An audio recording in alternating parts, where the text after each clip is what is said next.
What's going on, Nitro Gang? Welcome to Monday Night Nitro.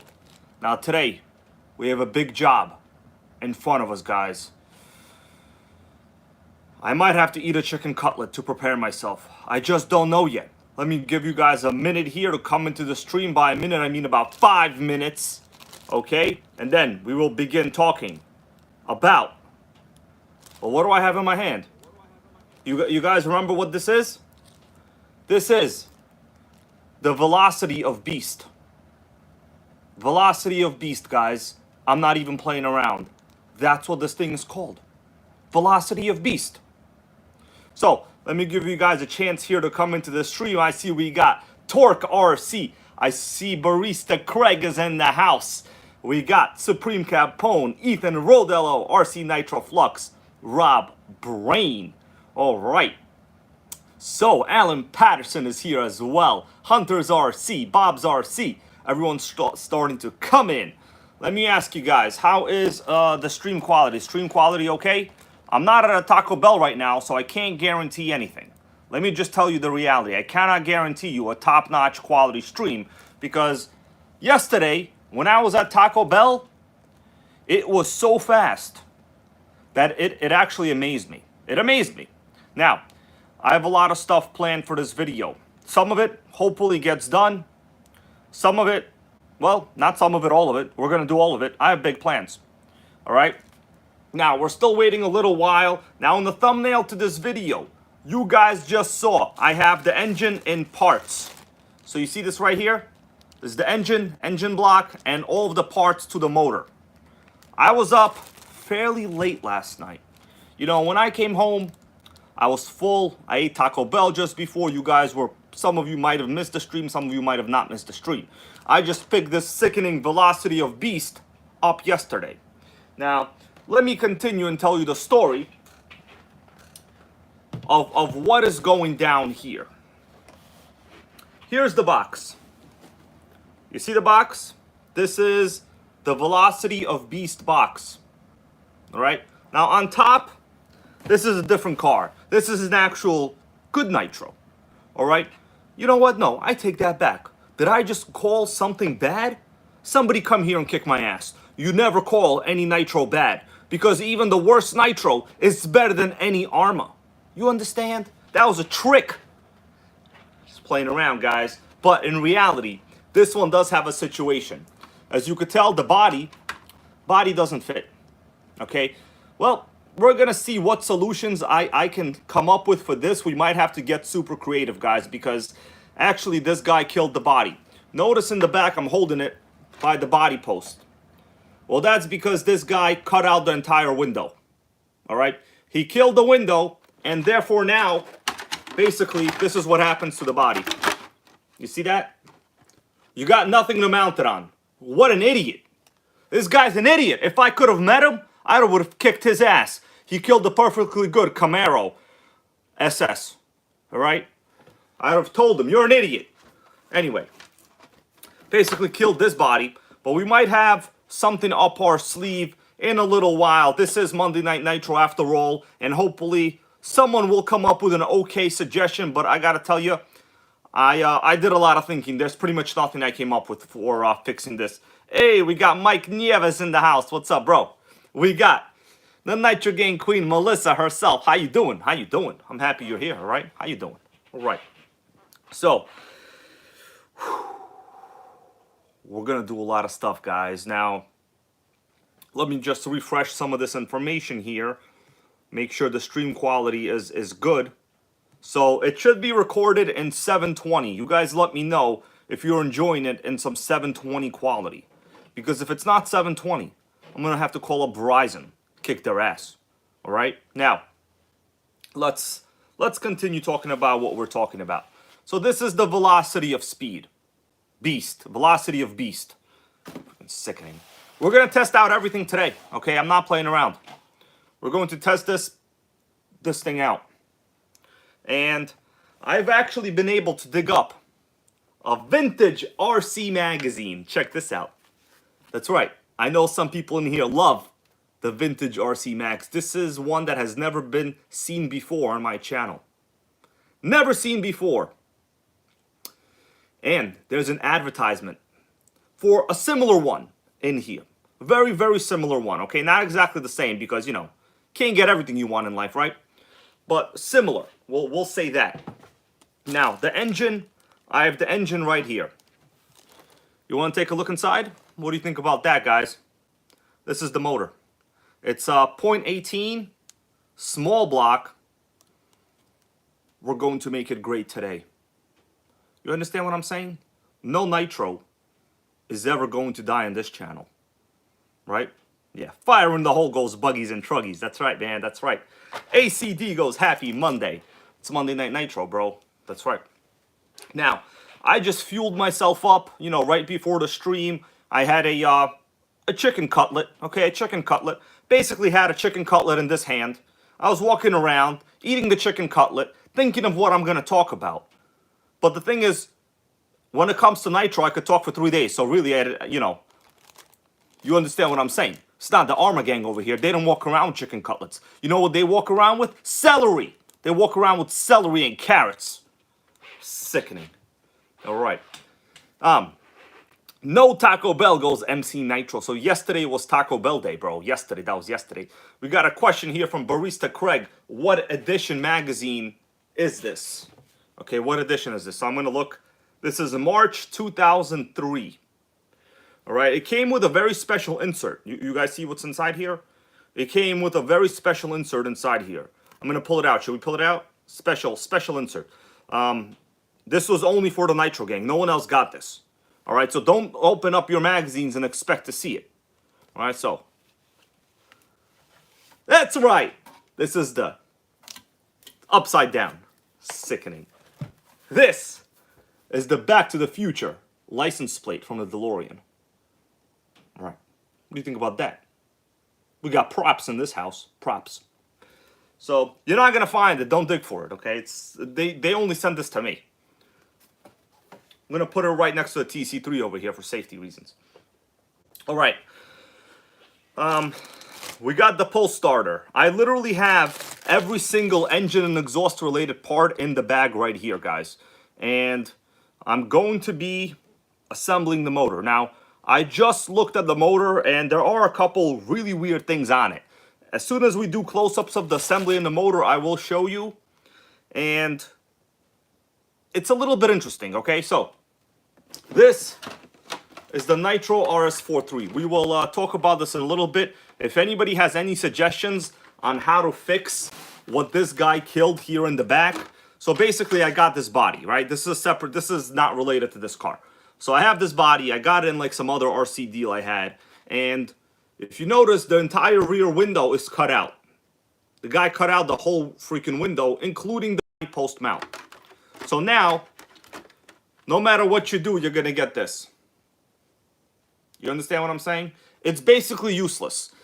Now, unless I can like somehow extend a piece of Lexan from the back here, where the trunk area is, somehow forward like at least an inch, we got nothing. The guy killed the body. It's useless, all right? You could wear this as a hat if you wanted to now. In the front, the body posts aren't cut out, thank God. You know, he didn't trim away the whole freaking hood in the front, at least, idiot. You know, it really pisses me off when people do that kind of stuff. But what are you going to do? So, the velocity of Beast. Yeah, we got a comment here from J Pops. He goes offset body post. The thing is, I don't know any. And I just want the stock body post to actually work. You know what I mean? Like, if you know offset body post, then let me know. But I don't know any. Right, let's continue. What we got over here. So, let's talk about the sickening box. Because you guys understand, I keep calling this the velocity of Beast. Maybe some of you don't know what I'm talking about. You see right here, I'm pointing with my finger. This is legit the velocity of Beast. I wasn't messing around. I didn't make this up, guys. This is how they wrote it out. Swift speed, velocity of Beast. Okay, so it's legit the Beast velocity. All right, beautiful box. You know, on the bottom it says World Racing. World Racing. That's right. Basically, we got World Racing Velocity of Speed Beast. On the side of the box, we just have what the chassis looks like. You know, it's a 1/10 scale Nitro 4-wheel drive 2-speed baby. All right, 1/10 scale right there. It says glow-powered racing competition edition. I guess that's what they mean by Velocity of Beast. So there's still some stuff in the box here, and this is gonna be, for some of you that missed it, this might be interesting. Okay, this might be a little interesting. Let me still wait a couple minutes here because it looks like people are not showing up to Monday Nitro Gang Live. Like, what should I do as the creator when you have no audience? What would Shakespeare do? Ask yourself, what would Shakespeare do? What you really should ask yourself is, why do I think I'm Shakespeare? Okay, don't even answer that question, guys. Don't even answer it. So we got a question here from Mike Neves. He goes, did you ever get that tire in the parking lot? No, bro, I threw it out. They can keep it, okay? They can keep that tire. Congratulations. I gave Taco Bell a sickening vintage car tire. You know, I rolled it out and I left. They're biodegradable, right? I'm kidding. All right. So let's see what we got going on here. We are about 80 people. Oh man, we got a comment here from Ghost197. We got Dale goes, what's up, D? How you doing, man? Dale, welcome. All right, the people are starting to come in. As soon as more people come in, we will begin assembling the engine of the Velocity of Beast. Now, check this out. Hold on, I got to read this comment from Ghost197. It's kind of upsetting me right now. We got Lotus 420 and MC Nitro 87. But Ghost197 says, sad day, I just broke my Nitro Rustler. The receiver died on me, the car go full speed on the wall. Well, were you running the stock Traxxas radio gear? That's your problem. I'll be honest with you guys. I am at about a 50% glitch rate on Traxxas Nitro radio equipment. It's about 50% glitch rate. Now, since the Traxxas radio systems do not actually have a built-in failsafe in any way that you can program, the worst that can happen is, well, if your throttle return spring is correctly working, you'll just have a runaway at like idle. You know, like let's say you accelerate, you just have a runaway. So I had that happen. Basically had a 50 mile per hour JATO runaway, after which I learned my lesson and I got a Fly Sky radio. And now I don't even mess with like the Traxxas Nitro radio gear, because I'll be honest with you, I think they're designed for the electrics. Okay, I will be honest with you, they're designed for electrics, guys. Oh, okay, we got a correction here from Ghost197. He goes, no, it was a Robotronics C3. Don't know what that is. It sounds like an off-brand Robotronics. You must be from the UK. Because Robotronics over here, they're not sold in America. So that must be like an off-brand. I'm not sure. Maybe if you want to put some more details, we could all talk about it, okay, to prevent it in the future. But yes, right here, we got the Motivator. I see you, my friend. Motivator, been featured in the videos previously. You got a sickening HPI Nitro RS4 himself. He goes, the Fly Sky is the best radio on the market for the price. Yeah, it's, you can't kill it. Oh, we got Joseph Watkins. How you doing, Joseph Watkins? All right. He goes, he was tired today. Then I said to myself, I am Velocity of Beast. There can only be one, man. You are the human Velocity of Beast. But this right here is the RC Nitro Velocity of Beast, guys. Sickening. Oh, shit. Hold on, man. Correction. Robotronics was the radio brand. I thought you were talking about, like, some other car brand or something. Okay, Robotronics was the radio. All right, I don't know much about it, okay? I'm not a radio expert. I basically buy old RCs, I eat Taco Bell, I go to the mall, make videos at the mall. You guys will see it come out soon. Make fun of chicks once in a while, you know how it is. Eat chicken cutlets. In fact, in about maybe a half hour, I'm gonna get another chicken cutlet. I'm gonna stick it in my hand. I'm gonna shove it in my face. All right, you understand? That's what you gotta do. Oh, we got Steven Romano in the house. How you doing? My boy Steven Romano and me, we just hung out the other day. We tuned a little bit of a Losi, right? Had a little bit of a Losi tune session, right? I came prepared with a screwdriver, put some needles, you know, to the left, to the right. And we were running Rich and Loud within 5 minutes. All right? Dream life goes Dale. Yeah, man. That's what you gotta do. The thing is, on this channel, you can make fun of any chick you want. You wanna know why? Do you wanna know why? So this channel is almost immune to chicks because they don't watch it, right? They don't know what Nitro is. They don't know what a 2-speed baby is. They only know fake eyelash extensions, okay? They understand glitter, whatever on their face, okay? Those little dumbass bags they carry. They like those dumbass bags. You can't fit nothing in them, guys. All right? So, enough of this. It's probably 0 chicks watching, so we can actually say pretty much anything the hell we want. Okay? They'll never say anything to us. All right? They're never going to rewatch this stream either. So, we got the fuel tank out here, baby. The fuel tank. Now, I did do a pressure test with the fuel tank with the good old RC BJ. I stuck in some crap, you know, air doesn't come out. So the fuel tank on this is very square, and it has a primer. I like the primer, guys. You can't kill a freaking primer, okay? You can't kill it. We got a question here from Mark Brennan. He goes, did you make it home on the same tank? Hybrid economy. Bro, when the video comes out, you will see the miles per gallon I got. I basically achieved 64 miles per gallon, I think, overall. 64 with the heater on partially, okay? That means I actually used less than a gallon and a half for over 120 miles, all right? Well, whatever, a little less than 120. It was basically sickening, okay? Right, yeah. So, Just Joe 887 goes, or a chick might show up, but she's awesome. Guys, the only chicks that will ever show up on this channel are if we're lucky enough to have girlfriends or wives. That's it. Like, that's it. And pretty much, you already got them. You could say whatever you want, okay? What are they gonna do, all right? They're already yours. That's it, you know? All right. Velocity of Beast. Now, there's still some stuff in this box. I think it's about time to have a close-up of the chassis. What do you guys think? All right? What do you guys think? Should we, there's still some stuff in there. Actually, I don't feel like opening it right now. So, let's continue. And then we will take a look inside this vintage RC Car Action magazine. There's a lot of history on this Velocity of Beast model right here. It's sickening. Actually, hold on. There's some kind of insert in here. Whoa, you guys see that? There's an insert right here. What the hell is this? Did they put something in just for the Nitro Gang? Back in like 2003? Weird. Let's see what it is. Should we pull it out? Oh, what is that? This is the Sports Almanac from Back to the Future. If you guys see Biff, don't give it to him, okay? Biff, he's gonna change the future. If you give this to Biff, guys, Armagang will eradicate HPI. Whatever you do, don't give this to Biff because he's going to change history. All right? Don't do it.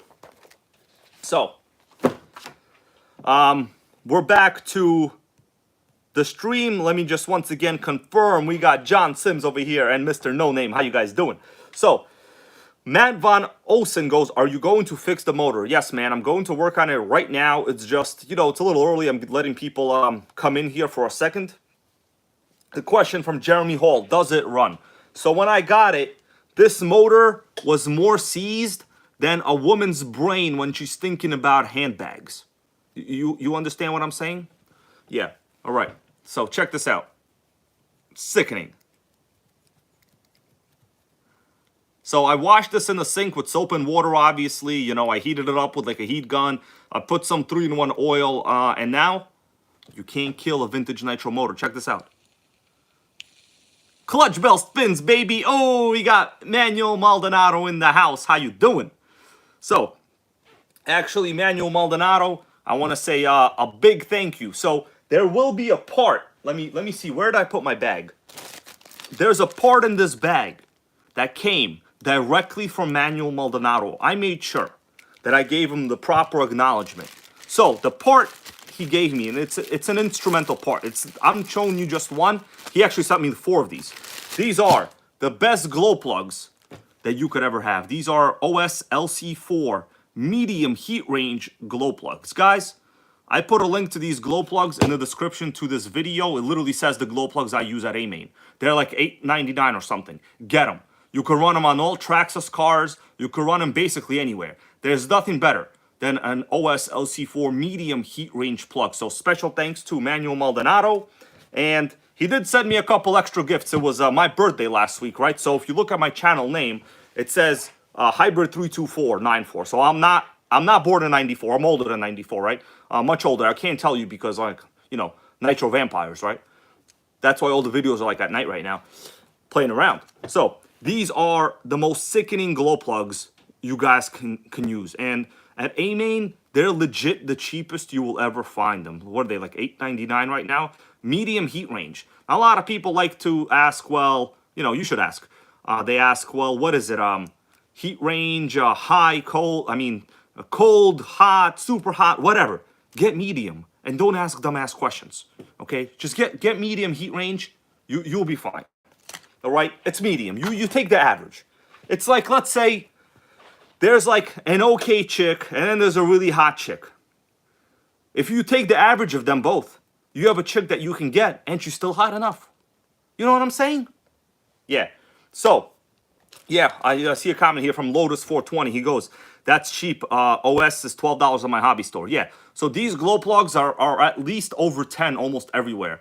It basically comes down to like marketing. You guys ever heard of the concept called loss leader? It's a marketing concept, loss leader. It's like when you go to a store, they always specialize in something that gets you through the door. You know, like years ago at Toys R Us, it used to be diapers. So, oh, we got Victor Arias. How you doing, my brother? Victor Arias is in the house. He was just talking to me just recently about a tune job on a T-Max. And he said, you can't kill the T-Max. I totally agreed. All right. He goes, what's the difference on hot and medium? So, you know what? I read it before. But to be honest with you, you really don't need to, like, kind of understand. There's a difference in, like, maintaining a good idle or high RPM. But really, I don't want to stress like hot, cold, or whatever. Just get a medium plug, because then people start like debating. Oh, but my motor, I wanted to run colder, so I'm going to get a cold plug. That's actually not how it works. So I never really talk about, you know, hot, cold, or medium, or like any of that. There is a channel if you guys want. The Bug 404, he did a good explanation on it. But don't think, you know, when you get a hot glow plug, that's like for a motor that's running hot.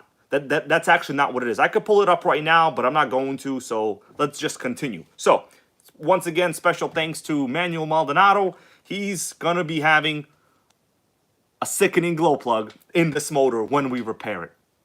So, pull starter. Here's the pull starter. I cleaned it. Let me just show you what's going on. It's functional, right? Pull start works. Now, you guys might remember when I first picked this up, I was like, damn, the pull start's dead, the engine's dead, the bearing is dead. I was pretty much negative Nancy over there. You know, but that's because I was hungry. I got some Taco Bell. I felt a little better after. All right. Victor Arias goes, my wife is medium. That's awesome, bro. That's awesome. That's a good one. Oh, we got a donation here from Barista Craig, $4.99. Let me read this message. He goes, in that RC car action you have, under reader's rides in the yellow box, my stepdad wrote in. Hold on. Let me pull it out. Hold on.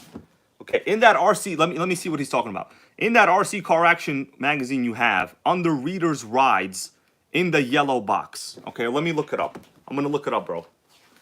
So, Barista Craig with the reader's rides. Let me see where they are. Okay, you know what? We'll probably get to it in a little bit. I don't want to waste time right now. Oh, man. Oh, man. Nitro RS4. Oh, my God. Freaking got him Nitro right here. TC3. Yeah, you guys never saw this magazine before. It's going to blow you away. Reader's Rides. Is this what you're talking about, Barista Craig? You talking about this? With this buggy? Let me know. Is this what you're talking about? We'll focus on it later if you are. It's a yellow box. Okay. So it's time to get to action, guys. It's action Jackson time, so to say. All right. What should we do first? Okay. All right. We're gonna. Oh, Barista Craig said, "Yep." Okay. When we go through the magazine a little bit, I'll try to make everyone aware what it is, what the subject matter. It's kind of interesting, you know. So, yes, confirmation there from Barista Craig. Your dad's freaking famous, bro. Sickening. All right. So back to the car. Now, yesterday when I got it I paid $100 for it, right, guys? Honestly, I wasn't very happy. I'll be honest with you. The deal did not go down as planned, and I actually thought I was going to be paying less.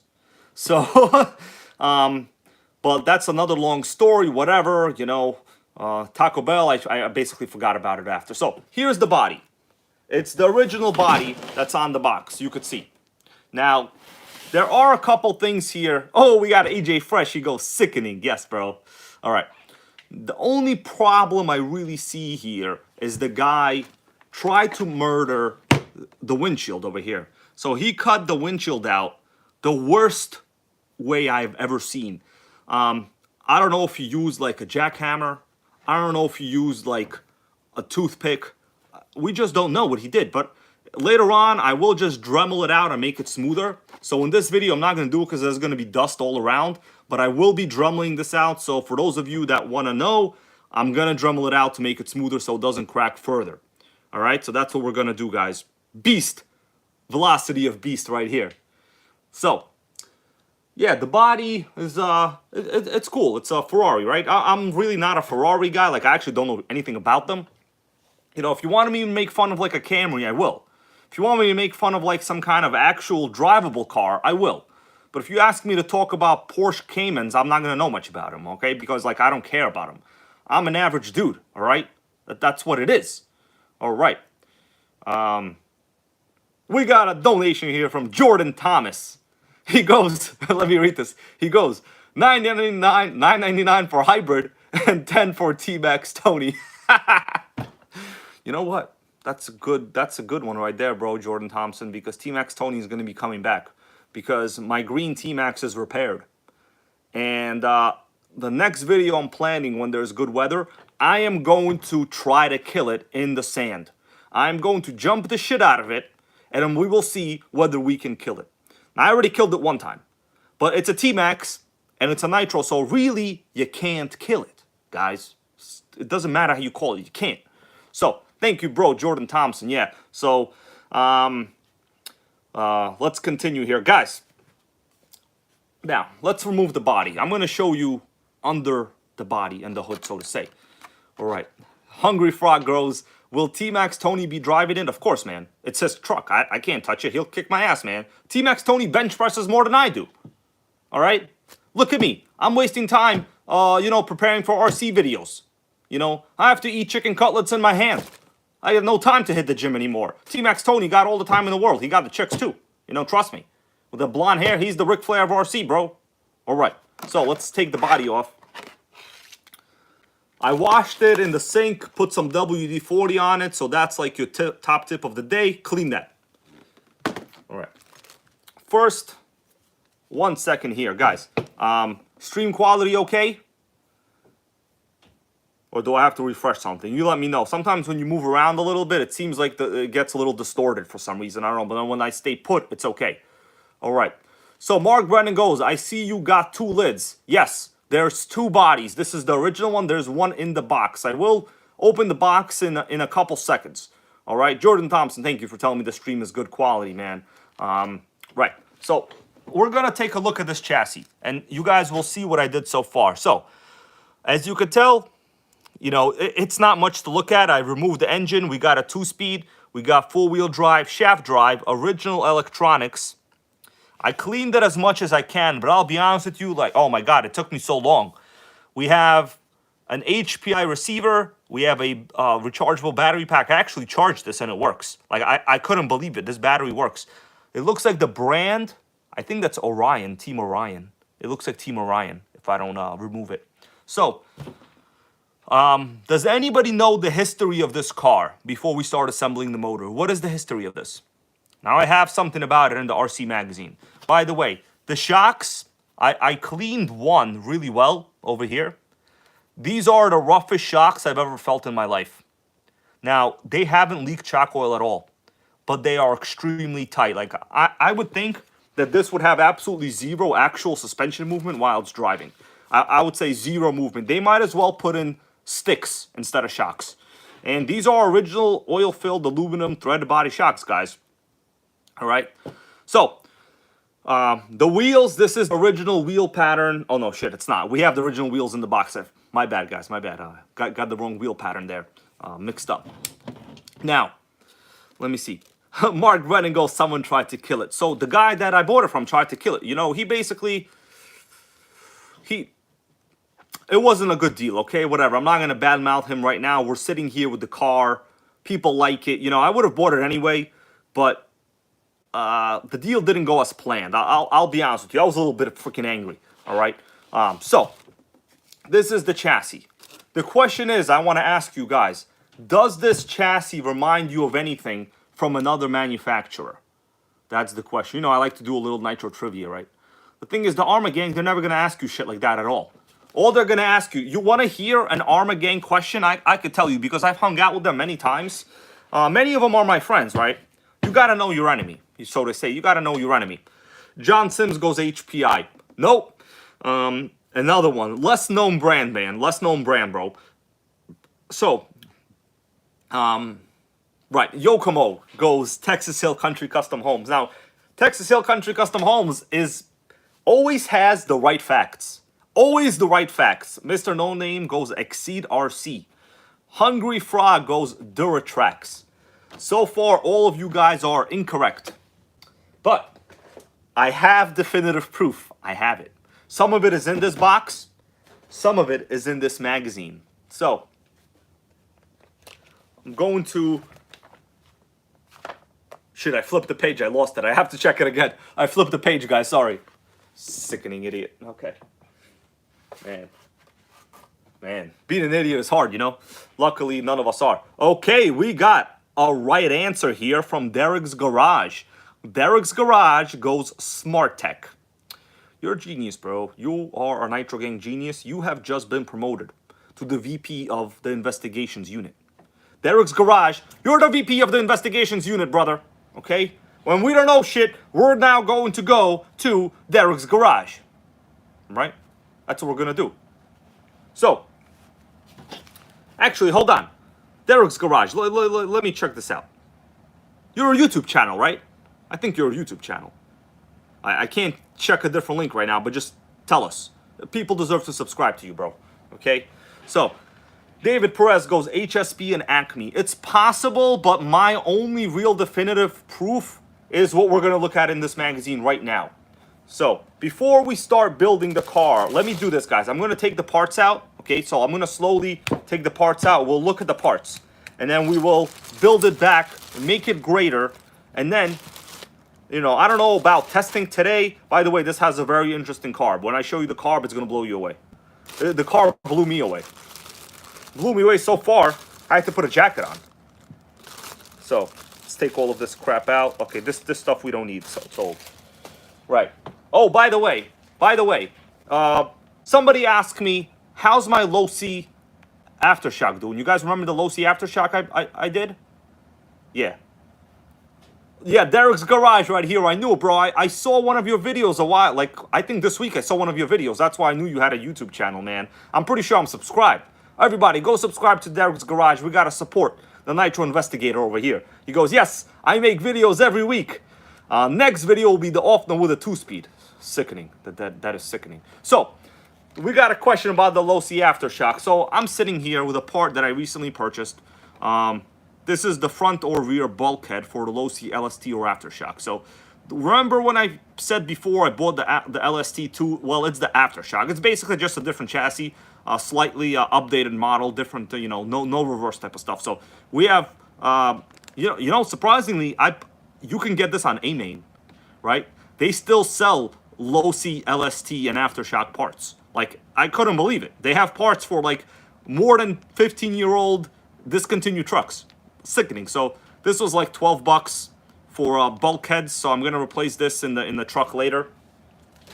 So I want you guys to know we're going hard. There's really never a break. Like, you know, whatever I'm working on now, like in this video, I'm doing a lot more after, right? And of course I have a day job. I gotta go to the gym. You know, sometimes I gotta go see my boo. You know how it is. And then make Nitro great all day long, guys. All day long. All right. Only fueled by Nitro excitement. lowering my caffeine dose a little bit as well. You know, no more energy drinks. That's why you don't see me with energy drinks anymore. All right. Derek's Garage goes, yes, you are a sub. I knew it, man. I knew it. I always say, guys, I support all of the up-and-coming channels. I support all of them. You know what? If you guys become better than I do, well, congratulations. That means I suck.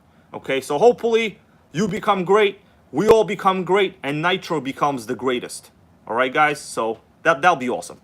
Let's continue with what we got here. So, let me open up this magazine actually to where this is supposed to be. Oh man, it's a fit scale. Harm 1 fit scale. Sickening. Okay. OS engine. Got to look up where this part is for the car before we continue. Okay. Okay. Let me check, guys. Everybody, hold on. Okay. I got it. So, I have some definitive information. You let me know when you're ready. I'm ready. I'm going to take the camera device now, and I'll show you. Hey, we got Earl Moorhead. He goes Nitro X-Max. Yeah, man, I don't really know much about that, you know. I just got myself something called the Velocity of Beast, you know. Velocity of Beast right there on the box. You see on the top of the box? Velocity of Beast, man. The X-Max can't kill it, man. You can't kill it. It's Velocity of Beast, bro. Okay. Let's continue. I will show you the history of this. So, some of you got it right already, and let's go. All right, I'm gonna show you right here, guys. So, oh shit, that's my face still. Freaking ugly up close, you know. The closer you get, the uglier it gets sometimes. So this is the chassis as we have. There's gonna be some interesting details that will be obvious. So, check out this advertisement here. It's for Excel Hobby. Now, you guys know what this top truck is. This is actually famous for being the most obvious clone ever made. The top truck, the one that I'm pointing to right now. It's called the Magic Wheel. I've seen some of them for sale, and they usually go for about $400 to $500 dollars, guys. They're super rare, not because they're good, only because they're the most obvious T-Max clone. So check that out. It's literally a direct T-Max clone. This is before anybody ever cloned the T-Max. Okay, this was like the first one, and they called it the Magic Wheel. You know what? For $249, I don't think I would care. I would get it. Now, we're moving on to the star of the show. The question was, which model do we have? We have this one. Check this out. It just looks like a different motor, but it's identical chassis layout as the one that we have. So this was, well, the Velocity of Beast over here, you know, I guess this was a different brand because they like probably licensed them. And yeah, the transmission is a direct clone. Everything is a direct clone. So look at that dual chassis, dual layer aluminum chassis design. Long, basically, what is it? The fuel tank is like a square. Ours is identical, guys. Well, I'm missing the fuel tank, but you understand the fuel tank is right here. Anyway, this is basically a smart tech. You know, the first brand that really said, I don't care, Trax, suck it. You could sue us. We're probably not going to be around for another couple years anyway. We're going to directly copy your T-Max, and there's nothing you could do about it, Trax's gang. All right? So that's what happened, my dude. So they had a good amount of cars. I got to say, they had like a buggy based on this on-road chassis. So the one that we have is this on-road one. Right? Ergonomic handle. That's right, man. This handle, guys, sickening handle right here in the middle. I tested it. It has very good center of gravity. Right? There it is. Four-wheel drive, adjustable aluminum shocks, foam bumper in the front. You know, none of the plastic components have broken. So that's a big deal. That is a big deal. Yeah. A battery box. Let's see. So, okay, yeah, I see people are saying the battery box is different. So originally, they had AA batteries on these ones. Now mine, hey, Dario Mendez, brother, how you doing? Okay, mine has a rechargeable one. This was like obviously installed by the owner, right? It wasn't me. Yeah. So we got a question. What was that? What are we talking about? The Smart Tech. So the store that sold them was called Excel Hobby, and they specialized in Smart Tech brand cars. There are a couple on eBay I've seen. They go for crazy money, guys, and pretty much the people that buy them, they all know that it's famous because it's a T-Max clone. That's the difference here. It's pretty much significant because of that one factor alone, right? So, should we do a couple random page flips of this magazine or what? Just randomly, just for fun. Let's see over here. We got Novarossi engines. We got motors, Proline stuff. We got some other stuff. We got Team Associated guy over here. We got a Terra Crusher. I have one. My Terra Crusher is directly over there. You see that? It's right by my weight bench. All right, guys, Terra Crusher. I don't play around. It's always right by my weight set. Okay, those are my gas RCs, by the way. We'll check them out later. Terra Crusher, you can't kill it. Got some kind of race over here. Charger, MRC Super Brain, Sickening HPI Nitro, RTR3. Man, I love this blue body. Just can't kill it, you know? So, TC3, this is the one I recently just got, Nitro TC3. Actually, this is the single speed model, yeah. So you see right here? This is the 1-speed baby. This is originally the one that I have here.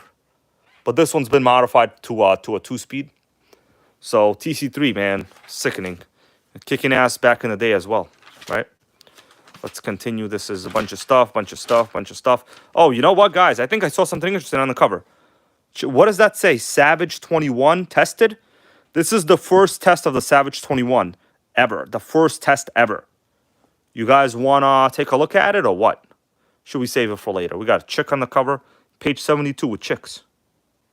Let's go to page 72. You know what? We need some motivation. Let's go to 72. Some Offna stuff. Oh, yeah, here we go. We got a chick. Looks like she's just hanging out with a Nitro over here, you know? I don't think I've ever really seen that happen. You guys ever seen a chick in a barn just, you know, with great hair like this? It just doesn't really happen, you know? Someone should do a reality advertising campaign. Oh, man. She doesn't know shit about this either. You know what? I don't even like her that much. She's not my type. Yeah, she's not my type. She got something known as the flat front end. You understand what I'm saying? Yeah, she got the flat front end. Not really my type, okay? If you know what I mean. Looks like she might have a low to medium flat rear end as well. Low to flat medium rear end. So, sickening. All right, we'll come back to this. Oh, Kyosho right here. We got some Kyosho's Nitro over here. Right. Anyway, guys, this is where we're at right now. We got a lot of work to do. I mean, I'm not really trying to play around here. I need to restore this thing, like, fast. Someone asked right here, Dario Mendes goes, what year? This is March 2003, man. March 2003, when things were sickening, when cars, you could just call them, you know, the velocity of beast, and then just say racing class of a super class. Oh, no, hold on. Racing car of a super class. What the hell does that even mean? Racing car of a super class. Like, do you have to go play golf now? I don't know. I just don't know. So, here are the parts. We got the pipe. I cleaned most of this as much as I can, you know, not to like a crazy degree. It's a plastic tuned pipe, right? Probably a dual chamber inside. I mean, fuel tank doesn't leak. I've already tested the fuel tank. It seems to be okay, but you got to test it with nitro fuel inside. Cooling head is normal, right? Nothing crazy here with the cooling head. It's fine. Oh, a couple scratches on the top, whatever. Pull starter is in normal condition. It functions. I checked it. It doesn't seem damaged. All right. Now this carburetor is super interesting. Now, can anybody tell me what's a little bit unique about this carburetor? I'm going to hold it like this. So this is, it's a slide carb. But what's interesting about this carb?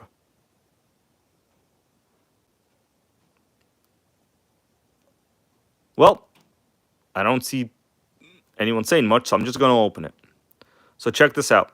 the way this opens, it looks like a hydraulic like shaft type of thing. So there is a boot mark running yet. So this rubber thing that I'm pressing with my finger, this looks like the boot right there. So it does seem to have a boot, but it literally moves in and out like this.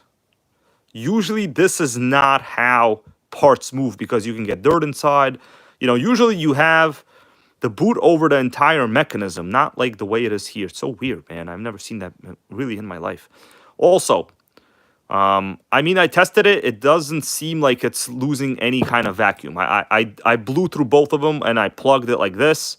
You know, I basically held it like that. I blew through the line and it doesn't seem to be missing any kind of pressure. Actually, let's test it out. Okay.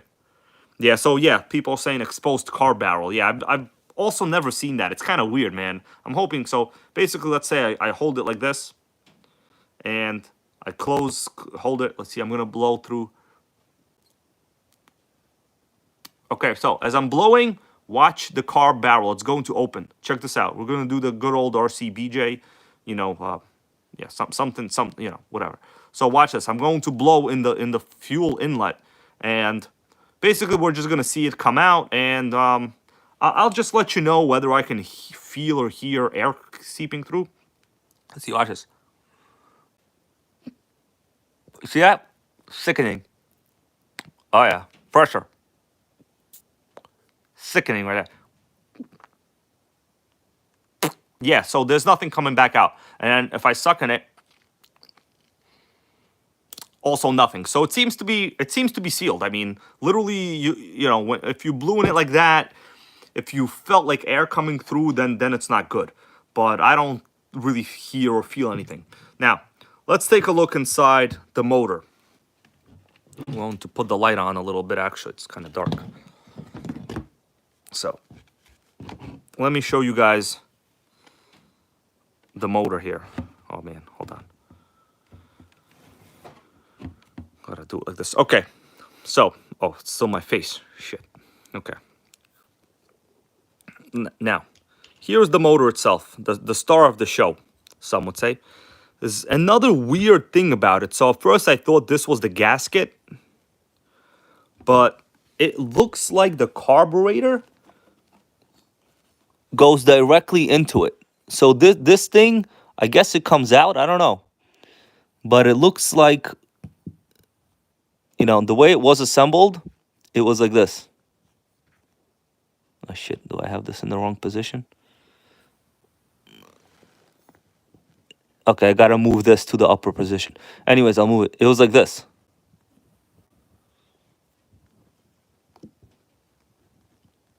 Okay. Oh, let me just leave it for a second. So it was like this. So basically, it looks like what you have is this entire car body goes directly into that insulator. I think it's called an insulator. I know the insulator right there. Noodles Racing goes insulator. Yeah. The OS engines have that too, but really the insulator is almost always directly attached to the carb. Like you usually can't just simply remove it like I just did. You know, I tried to remove it like just to see, but then I gave up because I don't really want to ruin it. Right. So yeah. So we have a fairly sickening carb insulator right over there. Oh, yeah, on point, on point. Okay, next part. We have a 90-degree sickening HPI style header. One of the screws was lost, so I had to use a stainless steel screw as my own screw. We have the one-way bearing and the starting shaft. It looks to be in good condition. The only problem is, I ran into another problem. Oh shit, did I lose it? Oh, hold on. This might be a problem. Where is the gasket? Oh man, I need the gasket for this. Where's the gasket? It was somewhere here. I don't know. Well, if we lost the gasket, we're gonna have to figure something out. Hold on. Anyways, I located a couple other gaskets that I have. So I have some parts here. I have some basically parts here that I got from another TC3. I think some of these gaskets will fit for the back plate. I'm hoping. I don't know. Maybe we can try it right now. What do you guys think? There's a couple original gaskets here for the TC3. I'm pretty sure all of these small block gaskets are the same, right? So let's see. I'm just gonna try right now, guys, because it's pretty sickening. All right. So let me ask you a question. Is the Monday Night Nitro going down good, or should I just shut this down and leave? What should I do? Should I shut it down? Should I leave? Should I just leave YouTube? Okay? Sometimes that crosses my mind. But then, I say you can't let the Armor Gang win. Alright? So, we might have less viewers than, like, the worst electric possible. That's alright. It's alright. Alright. Now, let's see what we got else in here. So I basically need to see whether a gasket fits on this. That's like the point right now. Lotus 420 goes, dude, you would miss us, you know it. Yeah, basically, yeah, you're right. I like this stuff, you know. Yeah, clearly, you know. Yeah, so we got a question here. Let's tear into the engine, brother, goes John Goodwin. Okay, so I see that I installed this fuel inlet incorrectly, so I'm actually going to have to twist this now, right? Okay, give me a second. I freaking put it in incorrectly. Got to twist it up. Hold on. I need this to stick up. You guys understand what I'm saying? The fuel throttle barrel. Ah! Okay, it's almost there. Hold on. Well, where's my tools?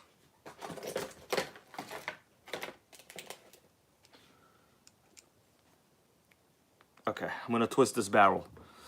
So, all right, here we go. So that should be good. All right, so we twisted it. It should be steady now. And well, this is an old design. That's how this works. It's weird, I know. You basically just have a bolt over here that applies pressure to the fuel inlet, and you just twist it and it's fine. It's how it works. I basically did it before. All right. Michael Enzatari's over here in the house. He goes, "You are the Nitro crime scene investigator." That's what it looks like, man. So, that's what it looks like. Well, I'll tell you this. There's a crime scene with my computer last week. So, first thing we gotta do is get this carb into the motor. So, there's an insulator here. I already put some oil in it, guys, so there's really nothing to worry about. Inside the motor, you could see I cleaned it fairly well. There's oil. It seems functional. This is a 0.18 size motor. Right, so we got a sickening insulator over here. I'm just gonna shove it in there. But actually, I need a little bit of oil. So let's do this, guys. We're gonna build the motor. All right. Right. Let me see what else we can do. We need a little bit of a better view, I think, right? Okay.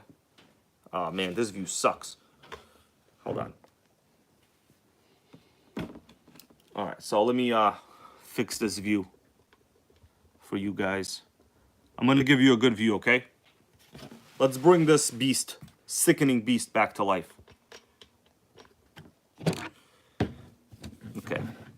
Now, I'll start working when you guys tell me the view is adequate. It's all about that view, right? Like the show. All right. So, I got a ton of parts over here, basically. Where's my tools? Did I bring my tools? Hey, where are my tools? Oh, I think I forgot my tools. It doesn't matter. The view looks okay. All right, so we're going to start assembling it slowly. First thing I think I'm going to do is just because of easiness, I'm going to try to get this carb into here. Now, it looks like this carb insulator is fully seated. I pressed it down a lot before. It doesn't seat any further, guys. So I've already basically seated it as much as humanly possible. It's set, so to say. All right, so let's do this. I'm going to oil this up. All right. It's oiled.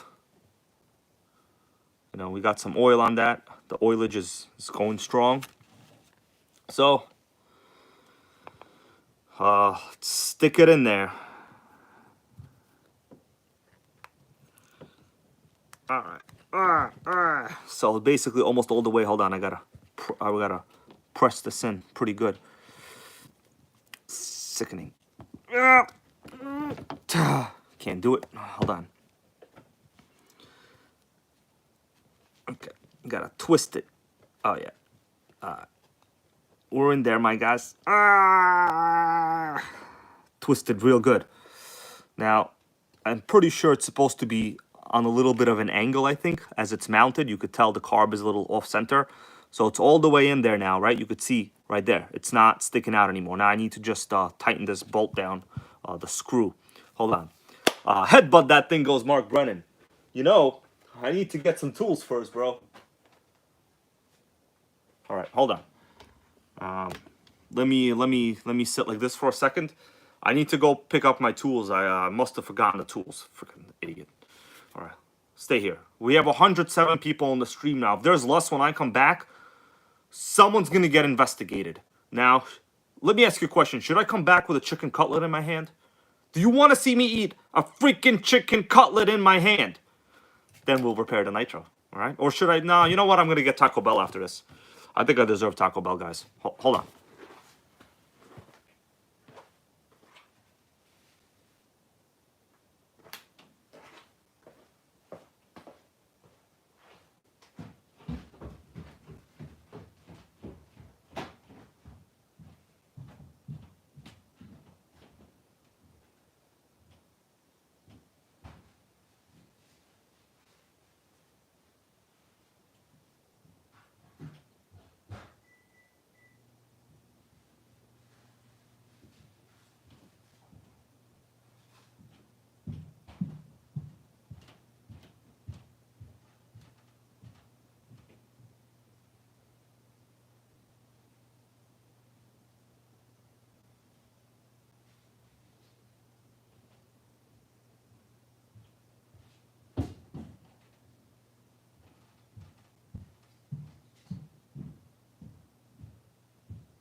All right, we are back.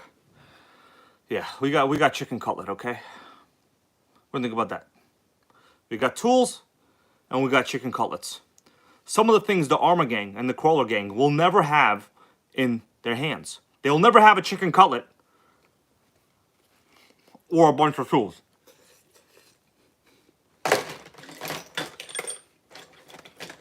Sickening. So, chicken cutlet. People were probably thinking I was kidding. I wasn't kidding.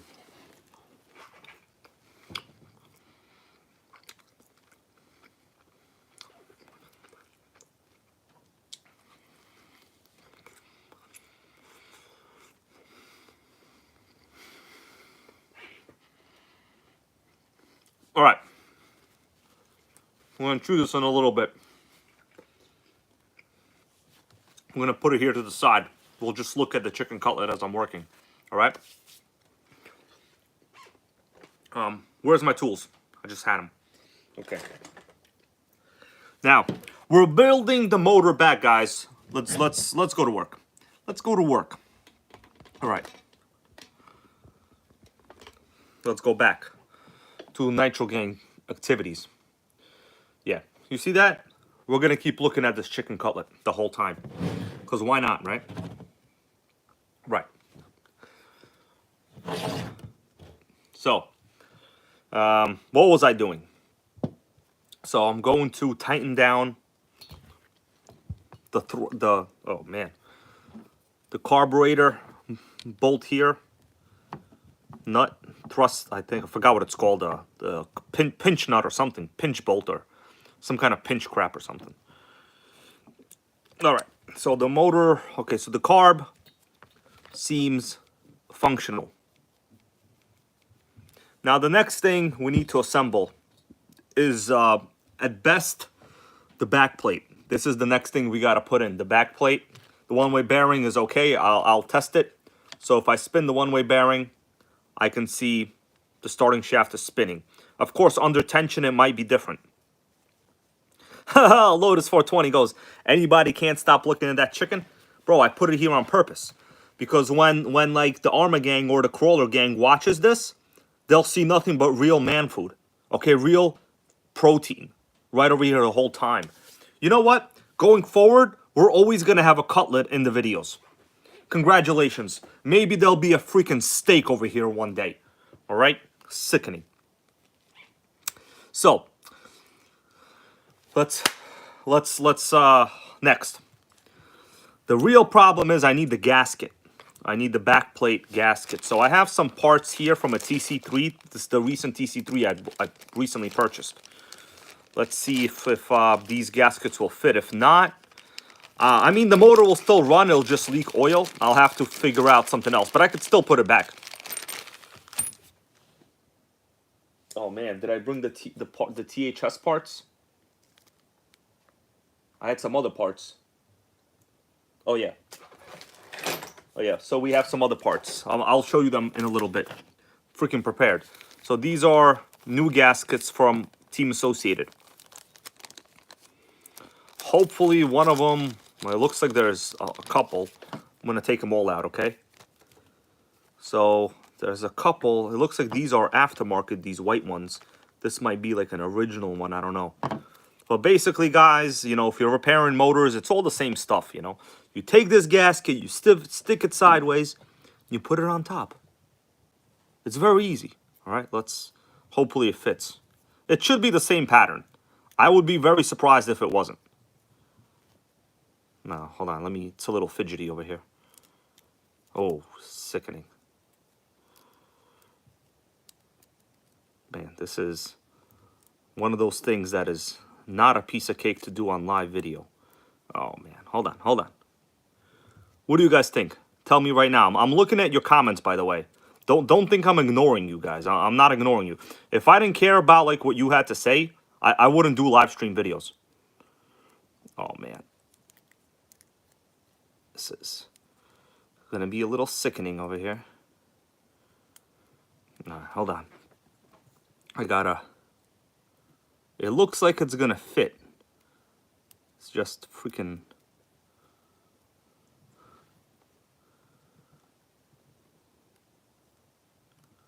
I don't know. Let's try this brown one.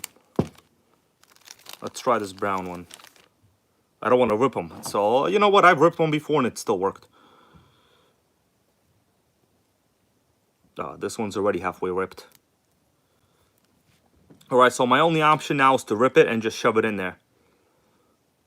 What do you guys think? I'm just going to rip it by one of these holes. You know what? No, we're going to try again. Oh, man, this is sickening. Oh, man, I need some more chicken. All right, this is what we're going to do. We're going to put some chicken grease on it, okay? You see that?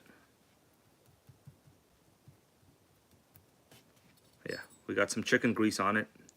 I don't recommend anybody do this. We got some chicken grease on it. Yeah, we're cooking like real, you know. Okay.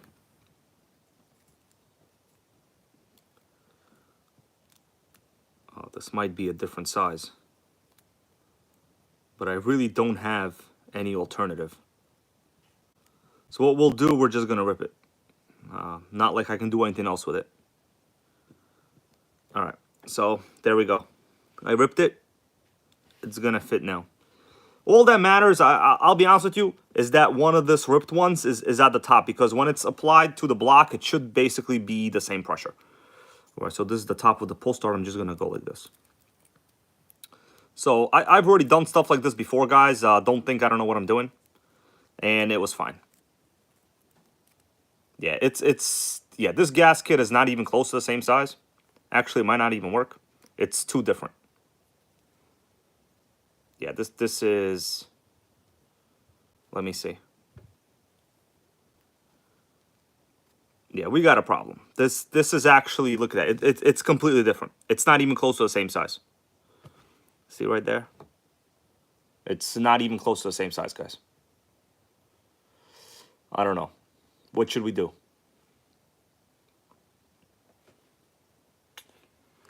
Got a problem.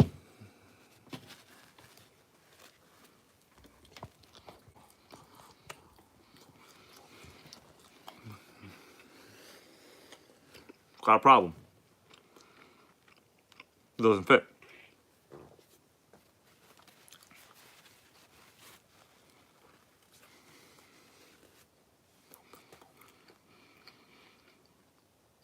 I'm thinking and chewing. Hold on.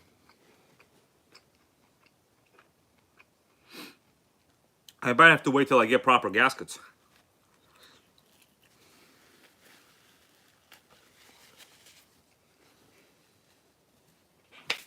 I'll clean that up later, okay? Don't worry. Now, anything else in here? No.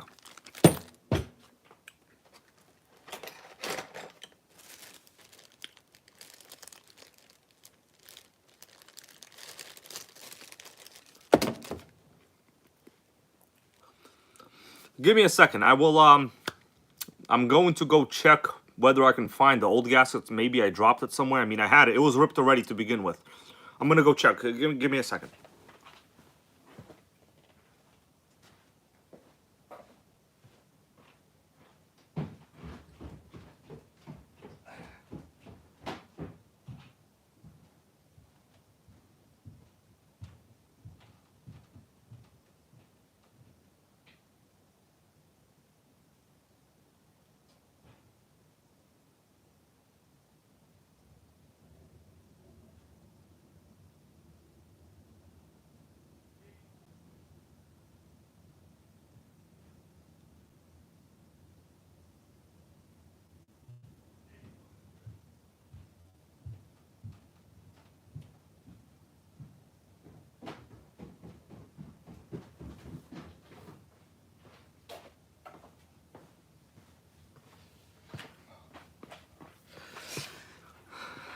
I am back. I located the original gasket. Now, the problem is it's also a piece of crap. So it was also ripped. This is it, right? You're looking at it right now. It's ripped, but it will fit. I mean, I'm thinking as long as I can, you know, it's got hair on it now. I'm thinking if I can put this up next to, well, as long as I can put the ripped part like on top, it should be okay. But it's basically, it's here. Yeah, so it's not good, guys. It's not good. I'm gonna have to reuse this. Yeah. I don't really have an option at this point right now, you know. Let me clean this a little. Pretty much don't have an option. Kind of like life. Do any of us choose to be born? Do you choose this life? No one chooses this life. All right, let's continue. If we want to talk about philosophy, we could do it later. I basically have no choice, guys, all right? I don't know what to tell you. I'm gonna have to do one of these. It's freaking dirty, but this is gonna be on the outside of the motor, so it doesn't matter. Oh, man. So with the old Nitros, this is actually almost always the situation. Oh, man, we got some other dirt over here. I'm gonna have to clean this. All right. Once I let it lay down, I'm gonna show you guys how it is. So in my experience, all that matters is the gasket is like okay at the bottom. In my experience, at the top, of course, it's really bad. It's ripped. It can't be any worse. You know, it's as bad as possible. It's like talking to your girlfriend about the color of her hair, of her nails, right? So I mean, I'm gonna have to put this back. I'm not very happy with this, but I mean, I have no choice, guys. You understand what I'm doing? I basically have no choice. It's either this or nothing. And this is like on the outside. It just goes to the back of the back plate. Like it's not really a functional piece. So let's start putting it back. Man, yeah, it should be fine. Ghost buggies and truggies. Yeah, it should be fine. I basically ran with like half the gasket missing before, and it was still almost fine. All right. So we've removed this. Shit, too bad these parts didn't work. I'm gonna save this. Okay.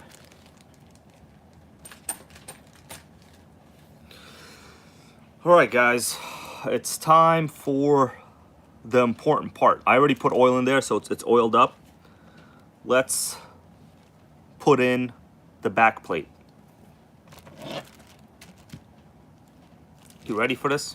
So the starting pin thing is at the bottom over there, and this is the pull start thing. It should just, pretty sure, yeah, it goes this way. So this flat thing, the flat part over here always goes to the top. Right, let's do it. We ready? Yeah, we ready, my dudes. We ready. I don't have any RTV right now, Lotus 420, but I'll check it. You know, once I run it, we're gonna see. So let's shove it in there. Oh, you know what? I made a mistake. The broken part is at the wrong location. I have to twist it. I made a mistake. I have to twist it 90 degrees.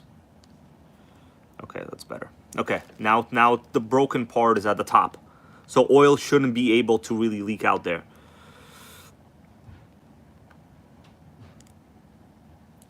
Here we go. And I'm just going to move this, and it'll fit. Okay, there we go. It fit. So, you know, once I screw these screws in, it'll just self-tighten. Well, obviously self-tighten is not a thing. You know, I just made that up. But it'll apply pressure to the gasket is what I'm saying. And when it applies pressure to the gasket, you know, the gasket won't be able to move, and it should be okay. So let me just go to some of your comments over here. I see people are saying Permatex. Yeah. Thing is, how are you supposed to actually do that? Like to the outside, or as you're like setting the back plate? Like what is the process? Because I've opened up used engines where people like put RTV on the inside. Let me put it that way. It was on the inside. They killed it. They killed their motor. All right, so here we go. So this is basically getting tightened now. What time is it now? We got 98 people here. If it's not over 100 in a couple minutes, I'm just gonna go to Taco Bell. I'm hungry. All right, so I'm just tightening this up a little bit. Give me a second here. All right. Let me just spin the flywheel. Okay, yeah, the piston spins as I move the pull starter. So it's connected. All right. All right. We got that tight. It's tighten that bitch over there. Sickening. Yeah, so it's really tight. I mean, the gasket, you know, the gasket hasn't pulled out. You could tell in between. If it was super bad, it would have like come out, you know, but I don't see the gasket really falling out anywhere. So yeah, so okay, people saying very small bead. You know what? Something to look into, man. I promise you guys, it's something to look into. Right now I'm going to install the pull starter. So I'm pretty sure this guy used screws from a different car completely. These are like not the right screws. So 5-layer burrito. That's a good one. 5-layer burrito. Yeah. So this should normally be machine screws. This guy didn't use machine screws. What an idiot. All right. So we're tightening this up now. Yeah, this is a freaking non-machine screwed, but it's already in here, so he probably already ruined the threads. All right, let's pull it. Okay, so the pull starter now, functional. You guys see that? Sickening.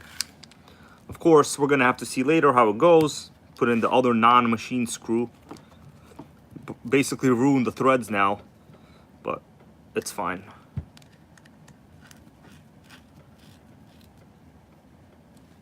Okay, and the bottom one. All right.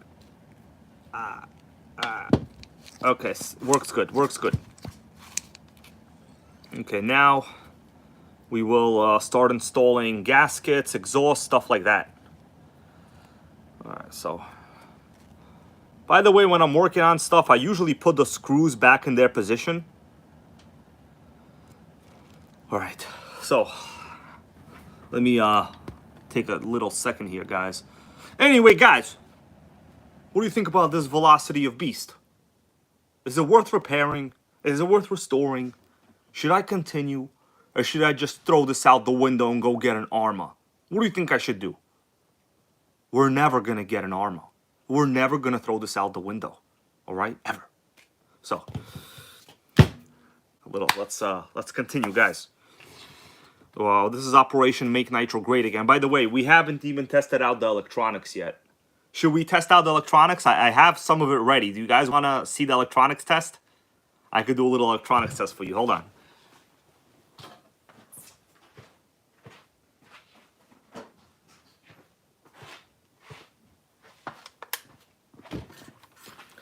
Now, obviously, I'm probably going to have to convert to a good radio. Let me turn this on. Hold on. All right. So, this is the radio that came with it. Like, it's not the original radio. But check this out. It's an old HPI radio. So, steering. It looks like the servo is really, really bad. It's really slow, man. It looks like there's a lot of tension in the system. Throttle servo. It seems okay. No glitching. But the problem is, it's not that easy as people think to just convert something this old. Yeah, there's a bunch of glitching. So the problem is, you also got to convert the power switch. Sickening throttle response, goes Jay-Z for days. Yeah, man. So the thing is, let's say I'm trying to convert the electronics. Well, okay, well, let me put it this way. If you're trying to reuse the stock battery, this battery seems fine. I charged it up a few times. It was okay. This has a JST connector, which is similar to the old low-C connectors. You can't use modern batteries with a JST plug. You need a Futaba or a JR style plug, which is standard. Now, this power switch, it's an old power switch. It works. But the thing is, if you want to even put in a fly sky here, let's say I want to go fly sky, which I will. Let's say I want to go fly sky. This power switch will not work. Right? You guys understand what I'm saying? Yeah, it just will not work. So obviously, I'm going to have to get another receiver, put the receiver in here, you know, eat some more chicken nuggets. I mean, cutlets, right? Nuggets are for kids. Cutlets are for men. Remember that. So, Dario Mendez right here goes, fix it. Yeah, man. My goal is to fix everything. You know, I usually don't buy nitros that I don't plan on fixing. Like, otherwise, like, what are you going to do with them, right? Like, what are you going to do with them, you know? It's like you don't go on dates with chicks that you don't plan on, you know what, right? Do you go on dates with chicks that you don't plan on, you know what? No, you don't do that. That's why when you buy nitros, you got to fix them, all right? Earl Moorhead over here with a confirmation goes, yes, my Jado had that issue, replacing the receiver. Yeah, so let me show you. You guys want to see like a power switch that I use? Like this will eradicate all your problems. Let me show you.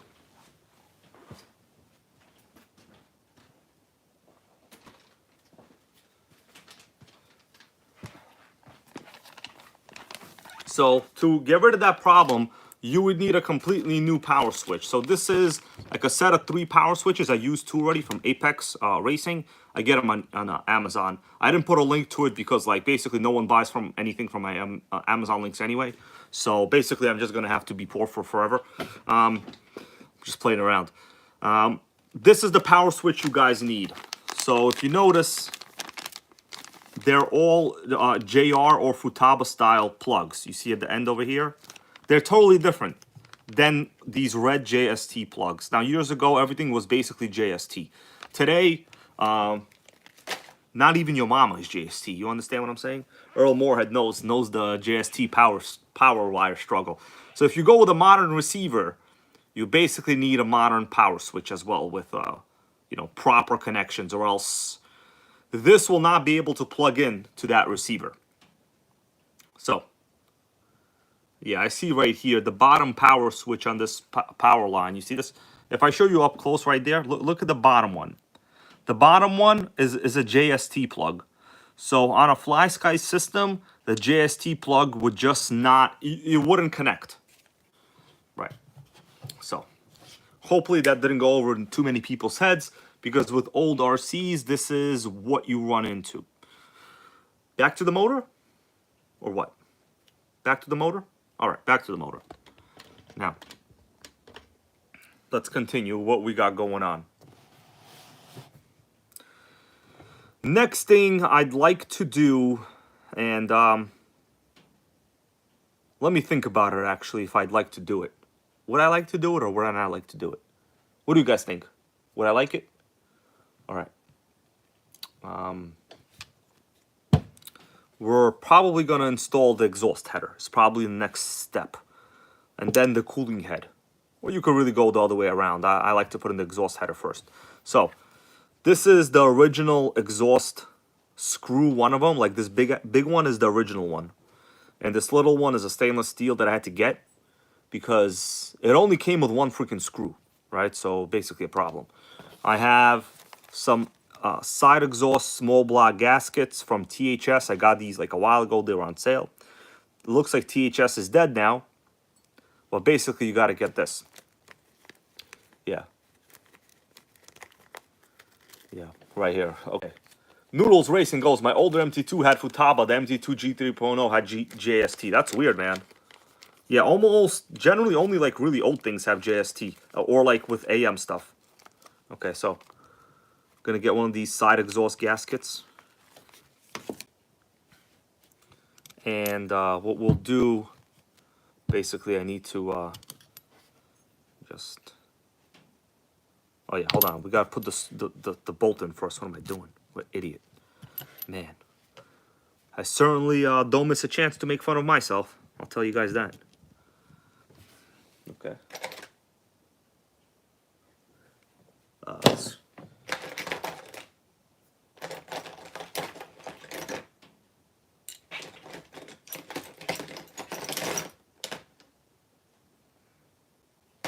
Okay, here we go. Pretty sure it's this one. Yeah, okay. So now I'm going to install the gasket. Oh shit, this other one almost fell out. You gotta be careful not to rip these things. Oh man, hold on. This one is too far in. All right. Oh man. This is live repairs. You never know what's gonna happen. Okay, kind of like when you're driving an Armor, you never know what diff you're gonna strip. So now there are better headers you can get for this, but you know what? We're going for 100% stock, so that's what we're going for. I'm gonna just screw this in a little bit. And now we're gonna screw in the other one, and we got ourselves a functional header. And guys, this is after me scrubbing it with like a Brillo pad for like a good 8 minutes. So you know, yeah. All right, this one's in. Now we're turning in this other one. And then you really can't kill a nitro, guys. You know what I'm saying? You can't do it. Well, some people can. But, yeah. All right. Let me see what people are saying here in the comments. Yeah, something about a repinch. All right, so it's fairly tight. I'm not going too crazy tight, okay? You basically gotta inspect it later for any leaks, but it's very good. It looks like the seal is proper. I don't notice anything weird on it, right, guys? So, exhaust gasket, we have it here. You know, I cleaned like the most of it. Like this part I can't get off. It's really dirty. I'm not going for like surgical cleanliness over here. I just need this to not leak. Just going to put it on for now, and then we'll get zip ties on it later. Okay, so it's on. Right side, yeah, looks like the right side. And now we could do the head. So, okay, so seems fairly okay. What I'm gonna do, I'm gonna put a little more oil there. Can't kill it with the oil, you know? All right, check it out. I'm gonna pull it. Oh yeah. Oh, that felt great. Oh yeah. Sickening. What do you guys think about that?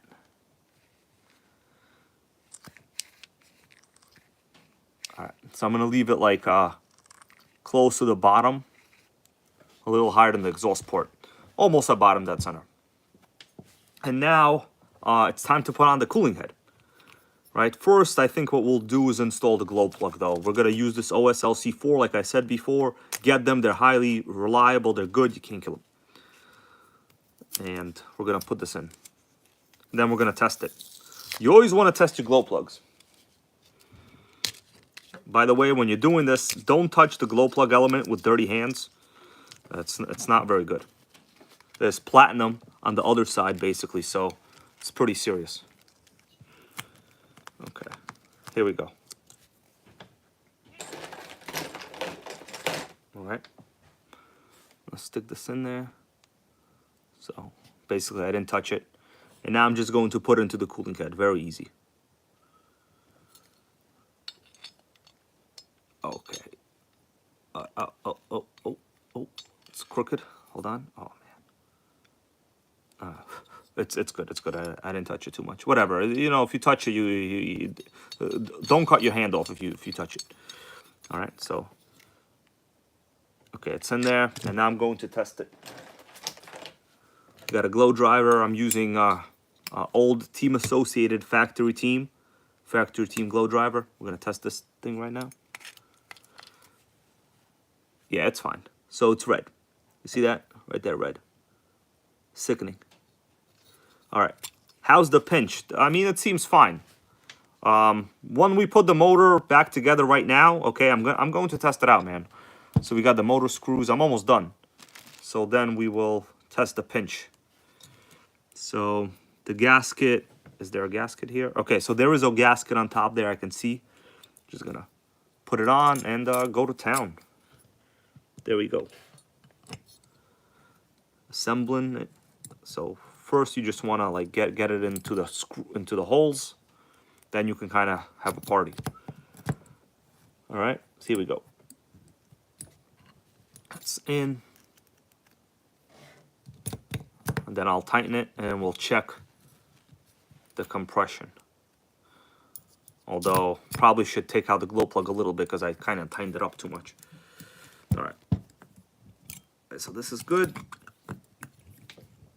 This is good. This is good. And the last one. This is good. All right, so what I'll do, okay, you know what? Let's leave the glow plug. Should we leave it? Who wants to see me pull it? Pull it? Should we pull it?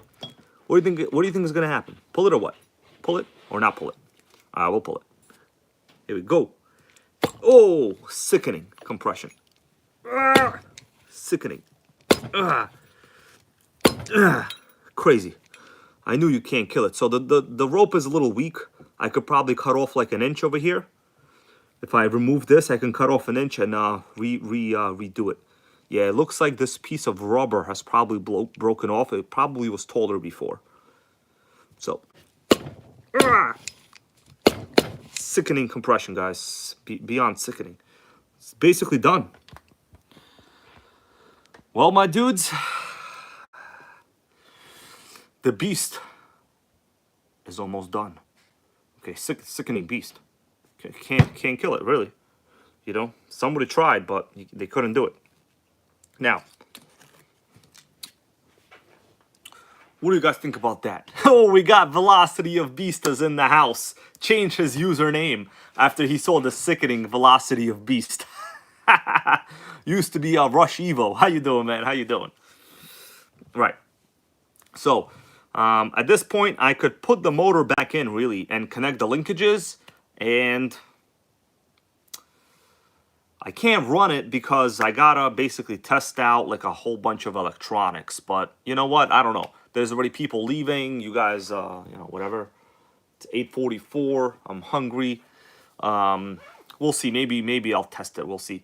Oh, we got a $5 donation here from Dario Mendez, brother. He goes, keep it up, man. I'm trying to, you know, make all these nitros great again, man. It's basically a hassle, man. I'm using parts from like multiple like things, like, you know, gaskets like this, like for side exhaust engines, impossible to get, you know. Freaking sickening. Let's see. Thank you once again, Dario Mendez, brother. All right. What we could do now? Let me think. Let me think, guys. Should we put the motor back in? Check the gear mesh. And really, I mean, once you put the fuel tank in, I could technically bench start it. Like, I don't know what's gonna happen. Okay. Oh yeah. So there's a bunch of oil in there, so it's probably not gonna be the best. Maybe we'll do a live stream some other time. I don't know. Anyway, what should we do? Stick the motor back in or what? All right, so basically the motor is complete. Let me see. I'm going to once again think about what I'm going to do. I got basically put the screws back in here for the positions. All right. Noodles Racing goes, did you look at the clutch? Good question, man. Yes. I removed the clutch bell. I oiled the clutch bell bearings. I cleaned them individually. And I inspected the clutch. The spring looks okay. So this system uses, you can't tell right now, I already basically took it off, but notice how easily it spins? That's because I oiled it already. And yeah, it uses a 2-shoe, like kind of like a Traxxas clutch in the system. I already basically checked it. So let me put this in for now. I don't even know if I have a fuel line. Okay, let me just do this off camera for a second. Get this thing back in here. Okay.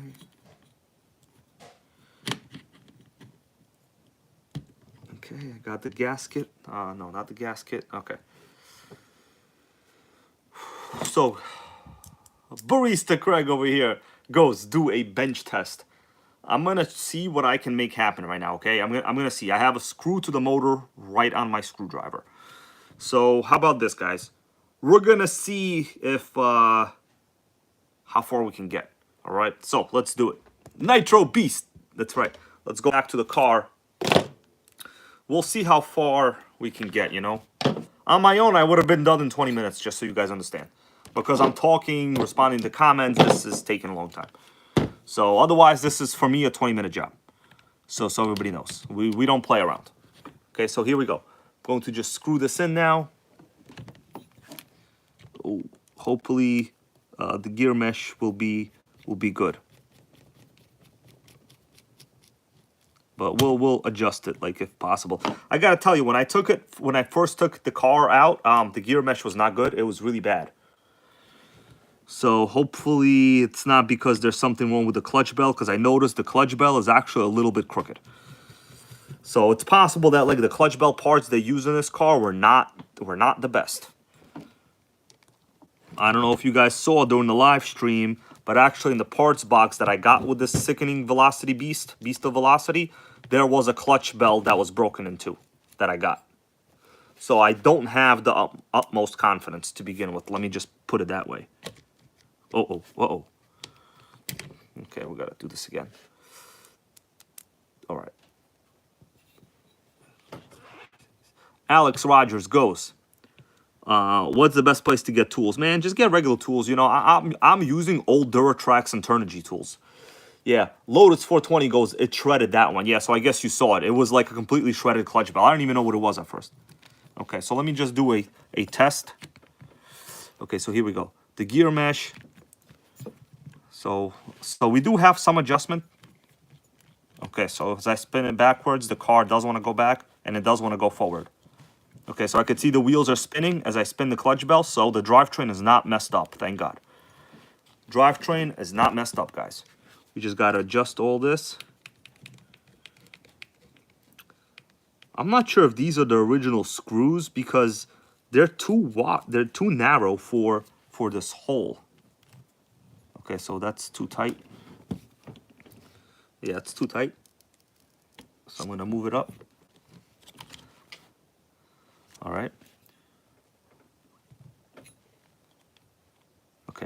I'm just gonna quickly just check myself, all right? All right, so I think that should be good. We'll just eyeball it when I get it fixed.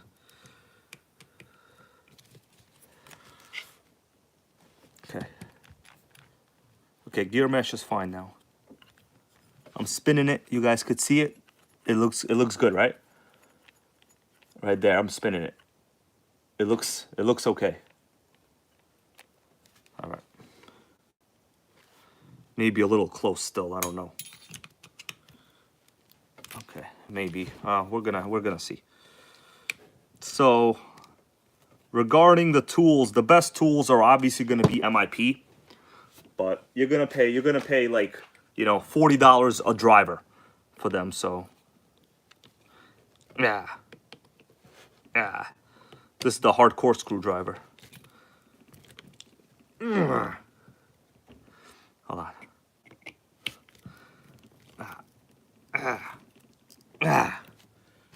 Okay. Okay, you know what? I think we need to move this out a little bit. I feel a little tension in the drive line. Yeah, it's too close. You guys could see right there, it's very close. What does that look like to you? Very close, right? We should probably move it out a little bit. What do you think? Yeah, doing sickening wrenching is what I'm doing. All right, we're gonna move it out a little, I think, is what needs to happen. Yeah, there's no gap at all. Yeah, it's basically, it over tightened itself when I was like moving this. Sickening. Yeah, there's no gap. We want the gap. So I'm gonna do this.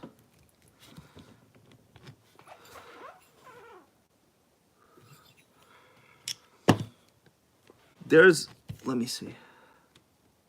You know what? It's something with like the way this thing is meshing.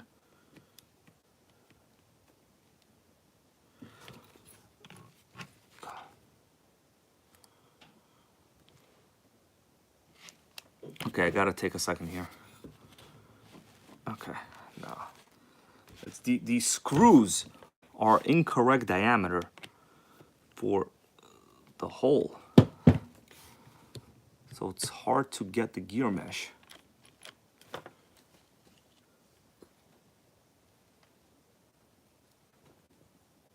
Okay. Okay, I'm gonna do this. I'm gonna hold it. I'm holding it right now with the motor. I'm holding the motor down physically. And I'm going to slowly just tighten this. Once I tighten it, it shouldn't move.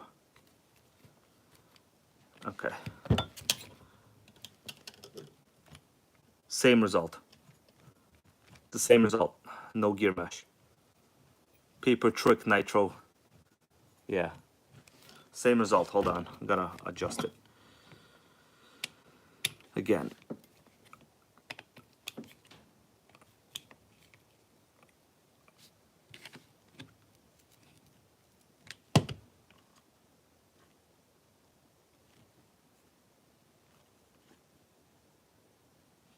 Okay. Hold on, guys. Gotta not talk for a second. Okay. I think I got it.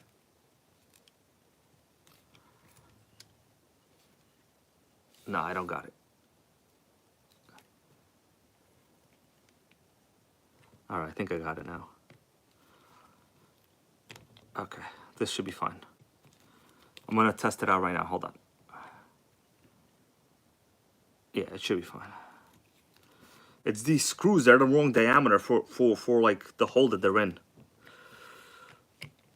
That's the problem. All right. Well, it's better. Take a look. I could spin it. I don't notice much friction now. It's better, right? It might not look like it, but trust me, guys, it's better. So also keep in mind, this steel gear is a little bit crooked on its own. It's a little shit on its own also. All right, so it should be fine. Now, as I spin it, do we have drive? Huh. Does this thing have a center diff? Oh, I see a problem. Hold on. I think the center drive line is... Oh yeah. Our dog bone here fell off in the center. Oh yeah. Okay, so the center outdrive cup is loose. It's hard to see, but basically the transmission outdrive cup. I'm going to just try to fix it like this without removing it. Just guys, bear with me, okay? It's basically loose. That's why we just lost 4-wheel drive. The set screw is off of the proper position that it needs to be on. No, man, I don't know if I can.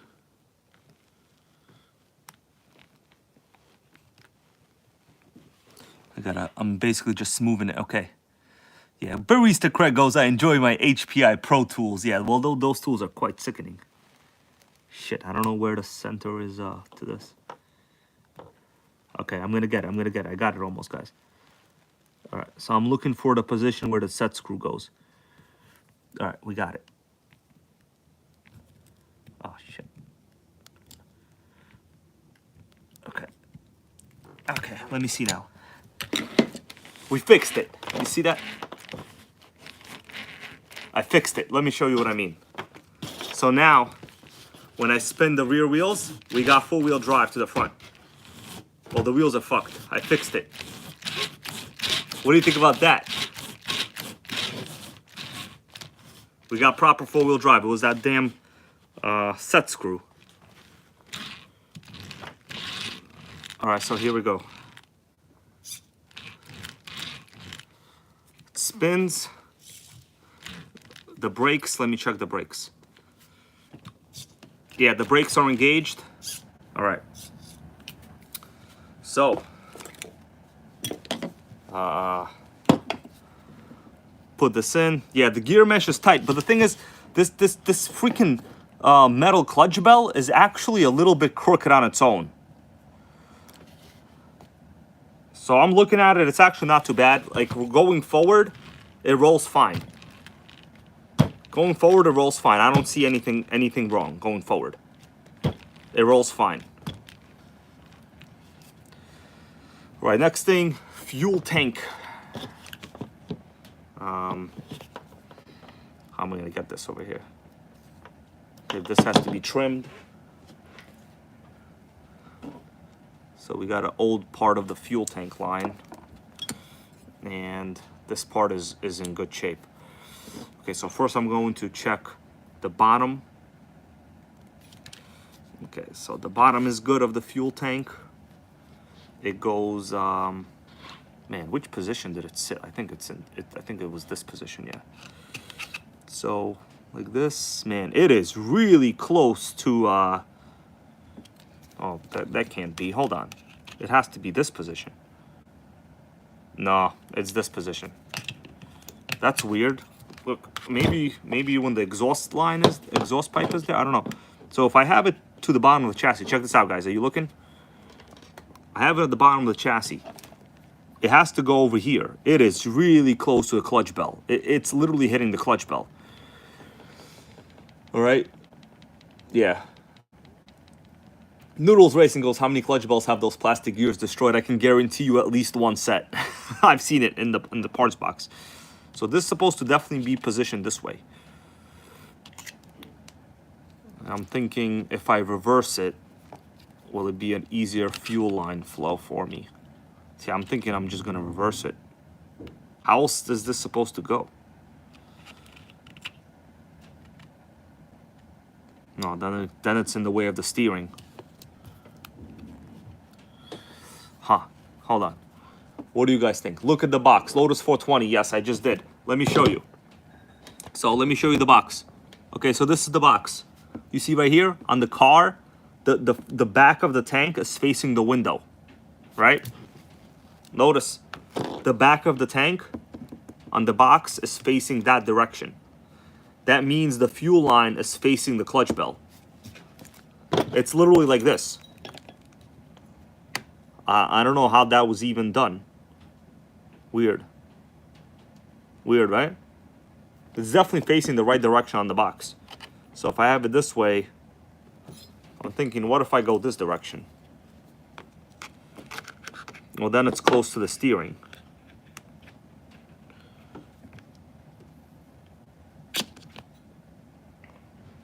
Weird. Very weird. So what if I go around the fuel line, up around the pipe? So let's say the pipe is positioned, let's say the pipe is positioned over here. I'm going to mock fit the pipe, okay guys? And we'll keep an eye out. I'm going to mock fit the pipe. So the pipe was normally, the stinger would face down. The pipe was like this, and it had a hanger. So the hanger is over here. Let me just test fit the pipe. Okay, so the pipe is fitted. This is how the pipe was positioned, like this. And if I put the fuel tank this way, I guess I could route it around the exhaust pressure line, but it's like a really weird setup. I guess it'll work. All right, we're gonna guys, we're gonna do what they tell us to do, okay? We don't gotta reinvent the wheel over here. I'm just gonna cut this shit, and we'll just do what they told us. Okay, here we go. Oh man, it might not be very good, but we will see. It might be too long. Yeah, it's too long of a line. So I'm going to cut this. I remember it was like a short line. Sickening, wasting fuel line over here. That's what I'm doing. Man, I don't like to waste fuel line, guys. I'll tell you that right now. So it's gonna have to be this way. Holy shit. This is very sickening.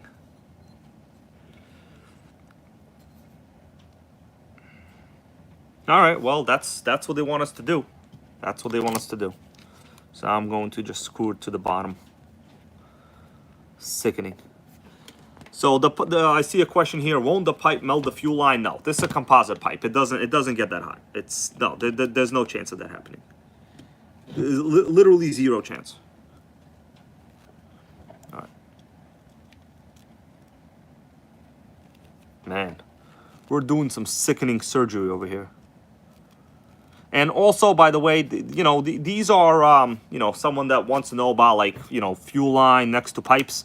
This is silicone fuel line. It's, very tough to melt silicone.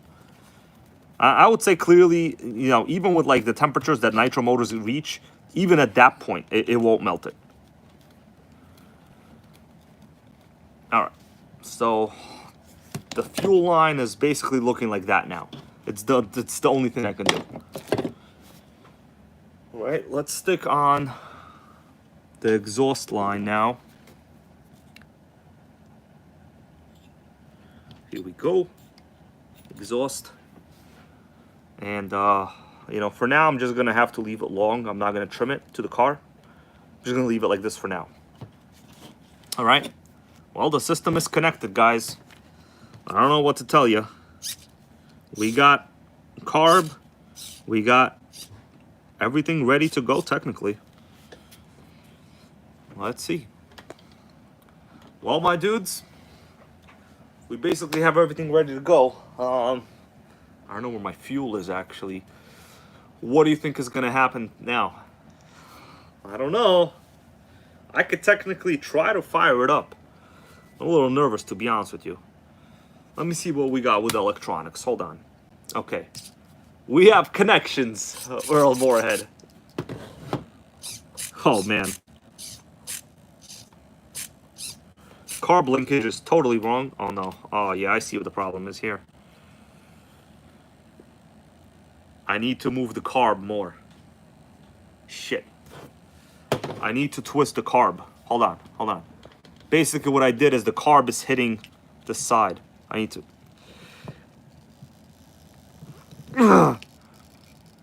Okay, I twisted a little bit. Let me see. I'm going to twist it more. I'm going to just manhandle this shit. without taking the motor off, because I'll have to take the motor off to get to the thrust bolt over there. Okay, we did it. Sickening, move the shit out of it. Okay, so let me see what's going on now.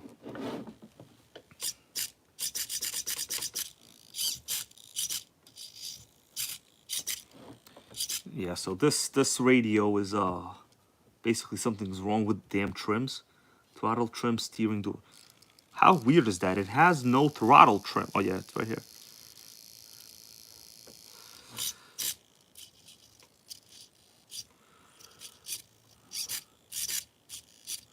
All right, guys. I think we can test it out.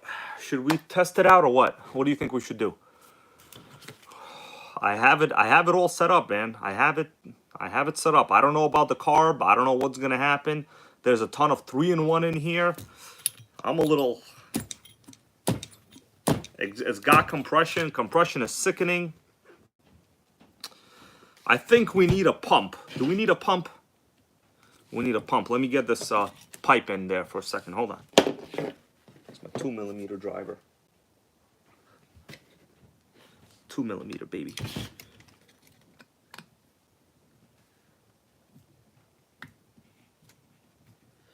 All right. We could at least probably do a prime test. Should we do a prime test? I'm going to get my fuel. Hold on a second. I'm going to get my fuel.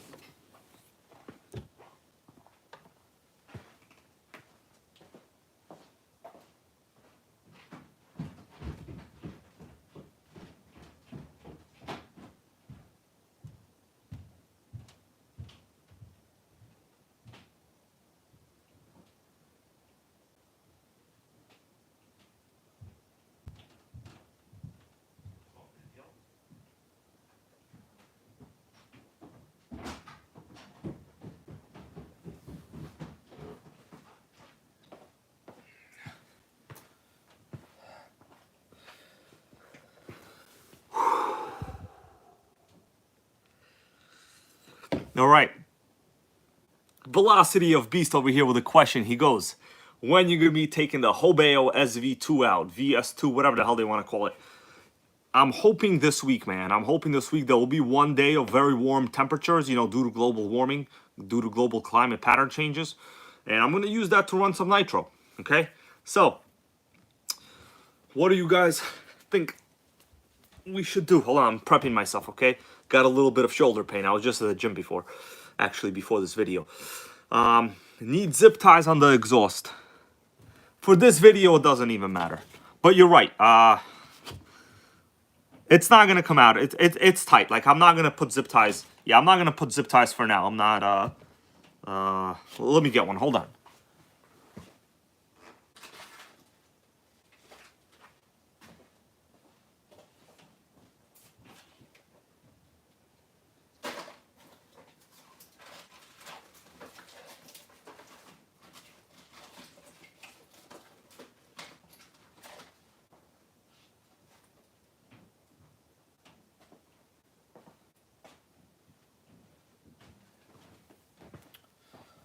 Alright, I was only able to find one.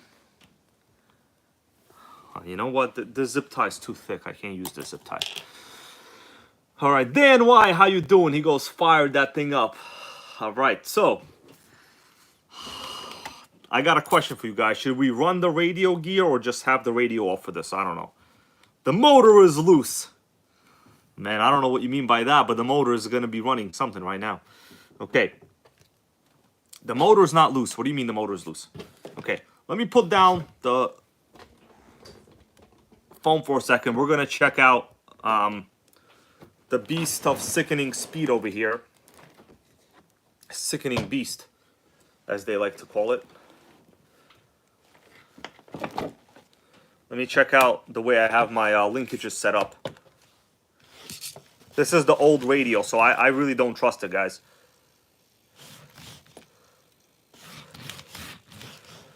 Brakes work. Okay, so we got solid brakes. You see that?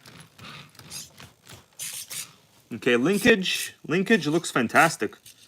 Too bad no EPA on the throttle trim. Let me just check it out. All right. So with the system off, let's do this. I'm gonna raise it.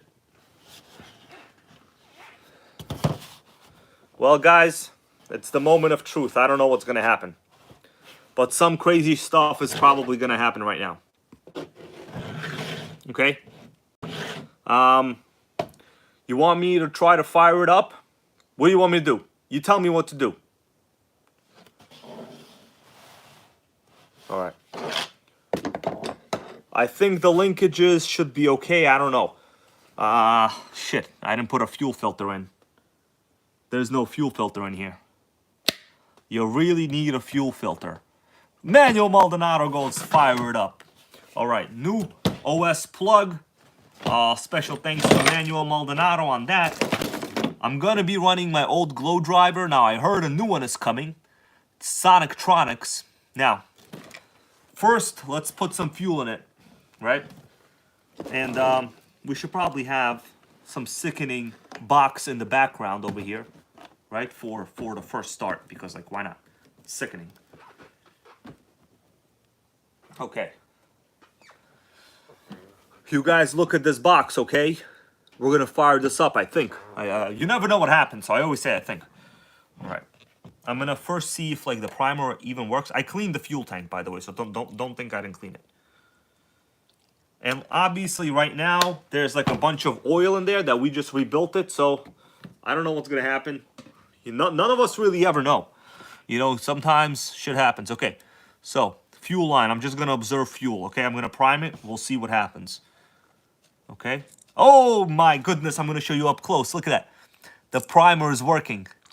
Oh man, I love it. Probably should have cleaned the first amount of fuel out.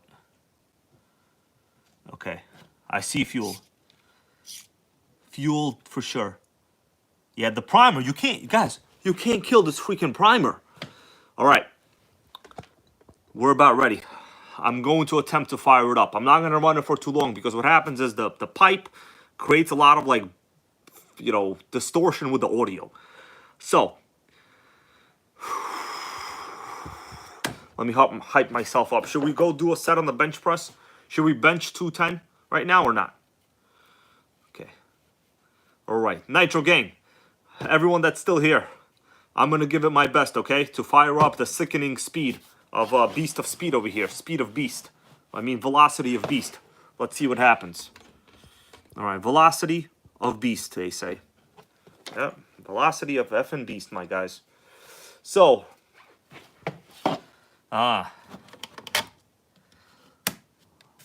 if something happens, I will have to shut it down, obviously. All right. Okay, this is the moment of truth, guys. This is what's gonna happen. I'll have to see how my linkages are, okay? Throttle trim. I don't know how my throttle trim is right now. I think it should be okay. It's a little bit low on the idle. Hold on.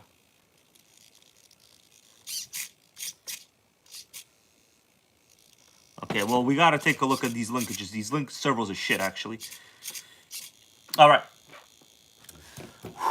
Let's see what we got. We could also use a starter box. So if anybody wants, I could use a starter box too.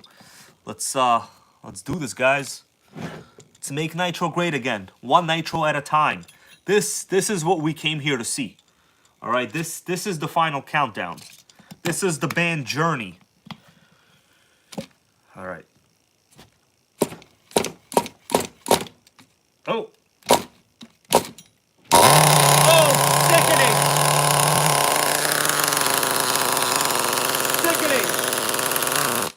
Oh, hold on. What'd you think about that? It fired up. Did you think that would happen? All that 3-in-1 oil. I couldn't believe it. We're going to try it again. I'm going to raise the idle. Sickening. Guys, incredible. That was nothing. That was cake. You can't kill a Nitro. We're going to try it again. It smells like oil in this house now. All right, we're going to try it again. Can't kill it. OSLC4.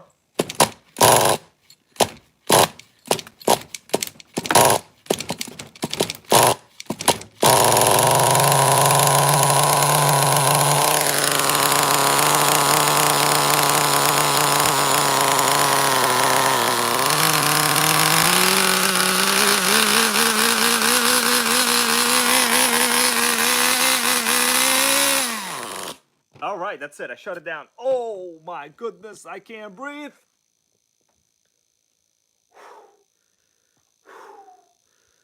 Major success. That was all the 3-in-1 oil coming out. Anything coming out of this exhaust line? No. Guys, I'm looking at the system. We got no seals with no leaks. Sickening. Nitro Freak over here goes sickening. Or Nitro Freak says sickening. You know it's real. Yeah, so tomorrow or whenever I'm going to put in a modern radio. This thing cannot be killed. I can't believe it. Okay. Let's see. Maybe I'll start it again a little bit. I don't know. We might have like a carb issue now. No, it's fine. Yeah, I gotta adjust this. This servo has yeah, this servo looks like it has a stripped servo horn. I think the servo might have a stripped servo horn. I think. I don't know. Okay, let's try it again. I don't know if it's gonna fire up now. It might be flooded or something now, but.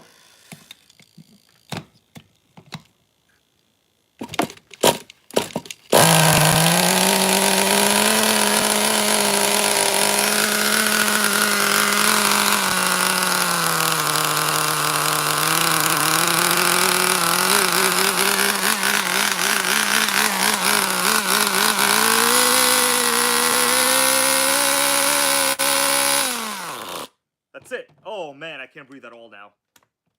Oh, sick. Okay. It's very, very rich. So I was trying to hit it super hard. Oh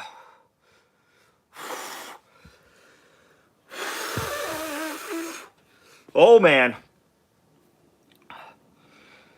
Gotta go open the window. Hold on.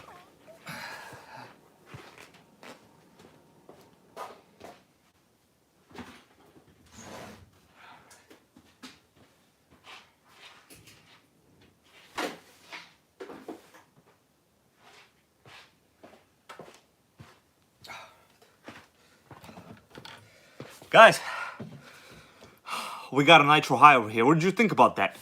I don't think anybody thought this would actually be a runner, did you? No, you can't kill a Nitro. You guys understand, like, what I say? So it seems okay. We're going to have to see overall how it is. Clutch engages. Let me check how the system is with the four-wheel drive mode. So four-wheel drive seems okay. Yeah. You can't kill it, guys. You can't kill it. Velocity of Beast survived. Okay, the guy got it from. He just couldn't kill it. So I might run it a little bit like off camera. So the thing is, with the servo linkage, I noticed the servo horn is shit. I have to make my own. But luckily, this is just a basic 90-degree servo linkage. Basically, anything will work. It's easy. It's not like one of those proprietary ones with like a built-in servo saver. Guys, the velocity of Beast over here, it just could not be killed. Okay? It could not be killed. It blew me away. Oh, we got a $5 donation here. Well, thank you, bro, from 1541C. He goes, awesome build. Guys, thank you, man. Especially you, my dude. Number of the Beast goes Manuel Maldonado. Oh, hold on. I just got a counter offer on a game from eBay. What is this game? GoldenEye. Got a counter offer for GoldenEye. Should I accept the counter offer? It's like $23. GoldenEye. I don't know. Yeah, basically GoldenEye. N64. I want to play it, you know. So, I want all of us to play freaking GoldenEye. So, overnight, what I'm going to do is I'm going to go over the entire electronic system, put in a FlySky radio, put in another battery pack courtesy of Manuel Maldonado. He sent me another gift for my birthday. Guys, my birthday was last week. I don't care about birthdays. I care about nitros. But he sent me a highly usable gift, which is the least I could say. And we'll stick in a new battery receiver, FlySky GT5, and we're gonna yell 2-speed baby. Like, it's gonna go down. Oh, Manuel Maldonado here with the 666 mark of the Beast for the velocity of Beast. That's what it's for. Let me show you guys what he's referring to. Yeah. right here. So you notice how I keep talking about velocity of beast? That's what the name of this car is. I wasn't playing around, guys. They legit call this velocity of beast. Oh man, it's just so funny. We had a question here. What radio do I have? So I use the FlySky GT5, but I've also been using the GT3B for a while, but I only recommend the GT5 now. Only the GT5. So anyway, guys, once again, I want to say this was the glow plug, the OSLC4 medium glow plug. You saw how well this old piece of crap started? That's what a good glow plug will do for you guys. Even like, this is a 15-year-old vintage glow driver. It's shit. It's the worst of the worst now because the battery's weak, you know? It's a sub-C battery. It's a weak battery. But you just can't kill a vintage Nitro, guys. I mean, nobody can kill it, you know? So we'll see. I'll be honest with you, it might not be very good on compression because now that I've ran some, you know, the oil has run through. Let me be honest with you. It doesn't mean that it has good compression because before when I was testing it with the 3-in-1 oil and I was like, oh, sickening compression, that was because of the oil in the motor. All right, it might actually not be that good. So right over here we got Kelly Adams. No, hold on. It kind of looks low in compression from Kelly Adams. I'm not gonna disagree, bro. I think this is a serviceable engine, right? So if I pull it now that it ran through some of the fuel, there's no really more oil left in it. This is the truest test of compression now. What I was doing before was just that was hype. Okay, that's not how you test compression. So basically, it's got compression. It's not very good, but it has compression. But you really have to run it, and then you have to gauge it from there. Worst case scenario, let's say this motor is dead. I'm gonna have to be very upset. Okay, and we don't want to have the NitroGang really upset. Okay, just don't want to have it. So we'll see. Maybe the guy tried to kill it. I don't know. Sure, I sure hope he didn't try to kill it because if the motor compression is not good, man, I'm going to have to leave him a bad review. Okay? In this life, we're nothing more than a review. Okay, Manuel Maldonado goes, if that motor can't be saved, will a T3.0 fit? I think yes. I think yes. These are all old small block motors and they all have SG shafts, they're called, not pilot shafts. So I'm pretty sure the T3.0 will be a direct fit. But you know what? Let's not jump to conclusions yet. We've spent some effort on this. You know, later on, I will do some of my own testing, you know, right in between eating a burger. So chances are I will probably go to Wendy's, probably tomorrow. No, Wednesday, good weather, you know, due to global warming. So probably Wednesday, I will go to Wendy's as a result of global warming, because it's going to be warm, and I will get a burger, get my GoPro, eat the burger, and do a little recording, okay? And we'll report back to you. I don't know. Yes, SG shafts are on the G3.0. I think you mean pilot shafts. Those are pilot shaft engines. I call them standard shaft or SG. Maybe we're using a different word, but basically that's a different word. I call them pilot. I call them SG or short shafts. Oh man, it's getting really cold right now. Okay, guys. I think, well, what have we proven? We've proven that the guy got it from Try to Kill It. That's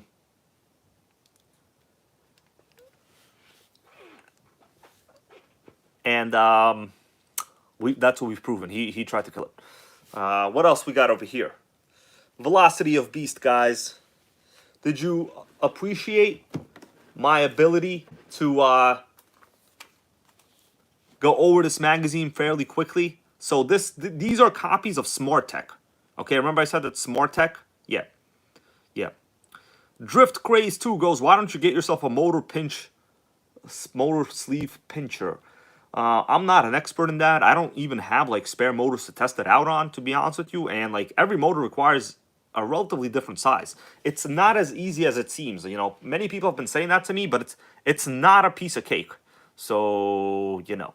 Anyways, you guys want to take a little look at some of my other projects I'm working on. We got like 5 minutes. Maybe I'll show you, maybe I won't. We'll see. The roll car behind you still working? From John. Which one, man? There's a lot of them over there. Which one? There's a ton of them over there. They all work, dude. Well, that one has a seized motor. This one is fire-upable at any time. At any time. Oh, Barista Craig, did I miss RC Car Action magazine? I went over it a little bit only. Not too much. You didn't miss too much. All right, so guys, I'm give you a small look at one of the gas RCs I'm working on right now. Okay. Let me show you. I'll do what we can, okay? Right. So, let's hope the quality is good. I'm walking around and show you a little bit of maybe some of the gas RC stuff I'm working on, okay? Oh man, it got cold right now. Oh shit, it's cold. All right. So, here we go. This is just some of the stuff. Check this out. This right here is my Red Cat Rampage.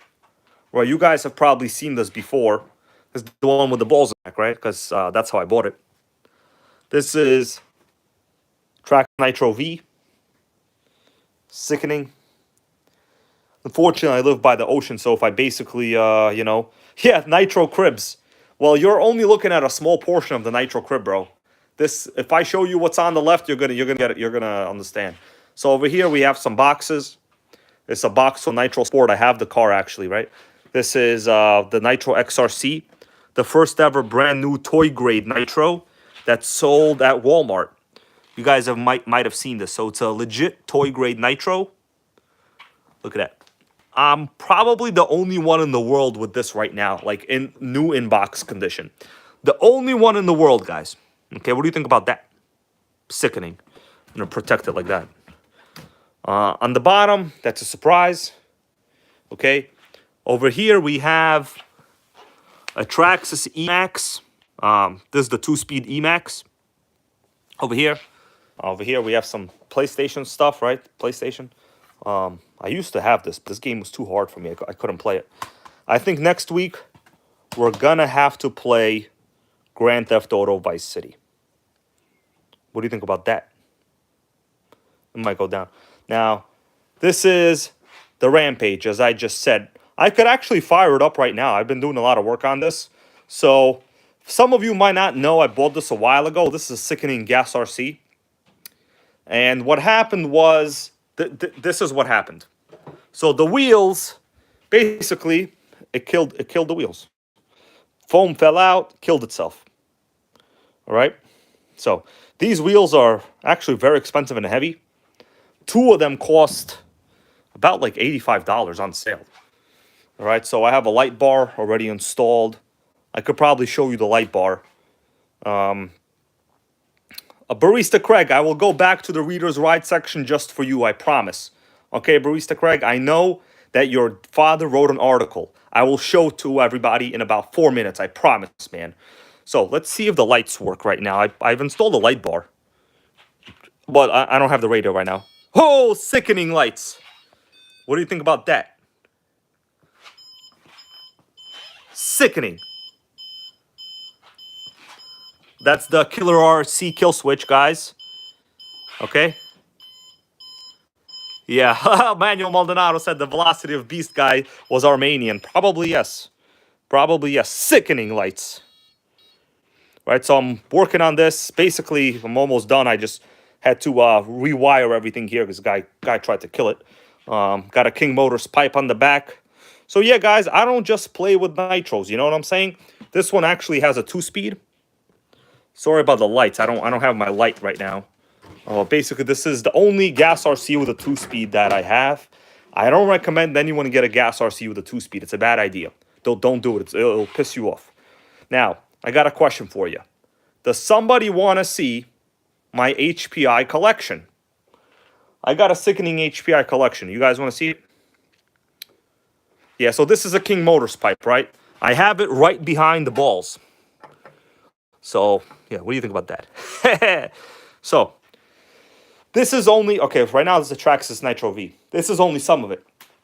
This, never before seen, anywhere in the world, is only part of my HPI collection. Well, not all of it is HPI, but, you know, that's a rare Red Cat gas RC, super rare, right over here. This is the early first generation Rampage 4-wheel drive, 1/5 scale gas.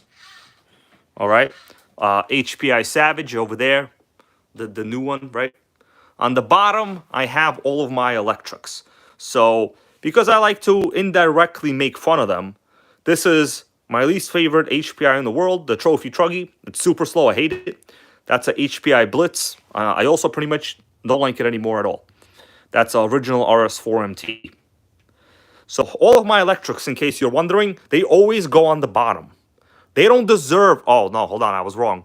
There are 2 electrics over here. So, right over here is the Micro RS4 brushless, sickening.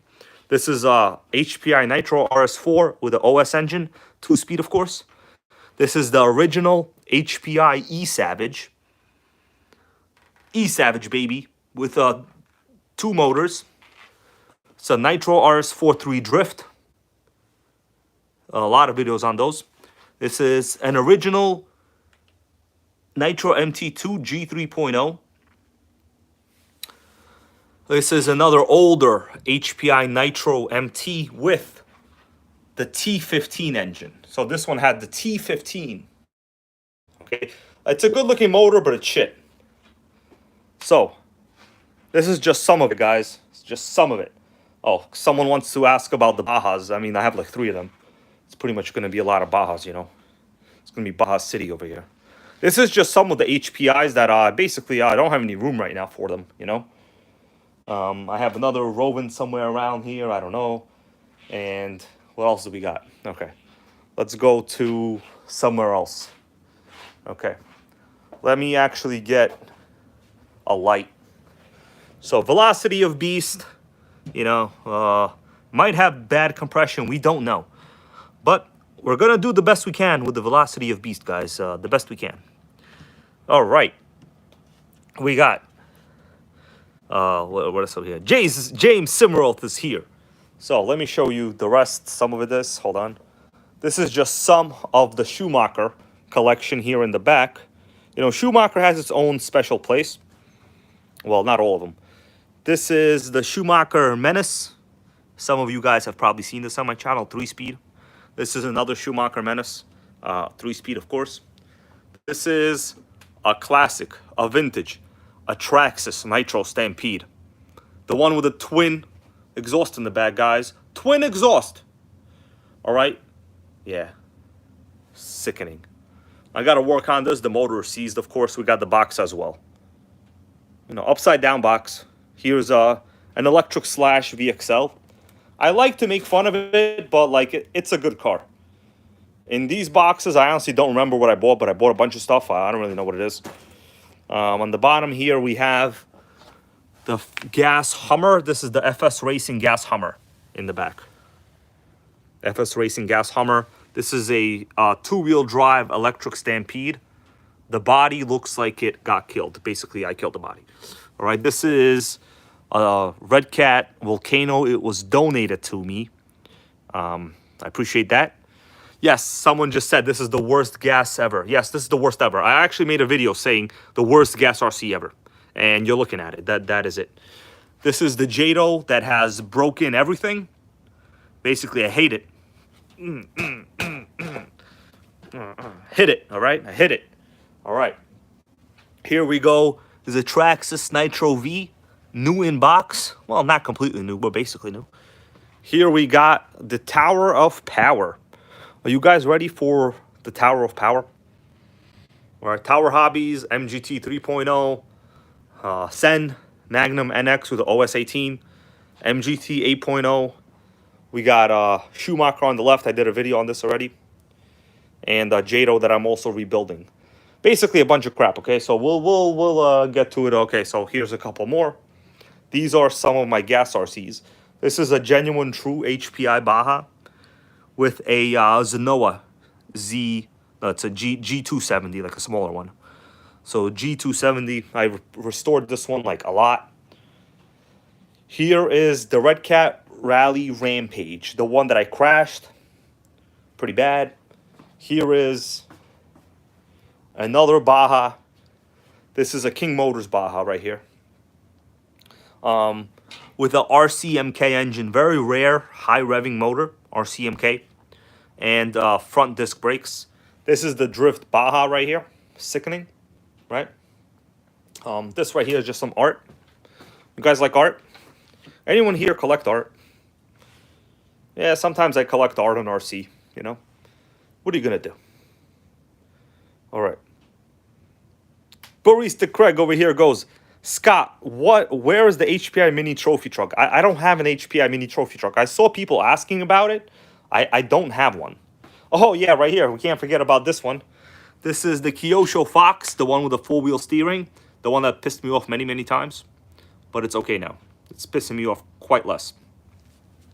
This is just the box. There's nothing in it. Now, back to this HPI.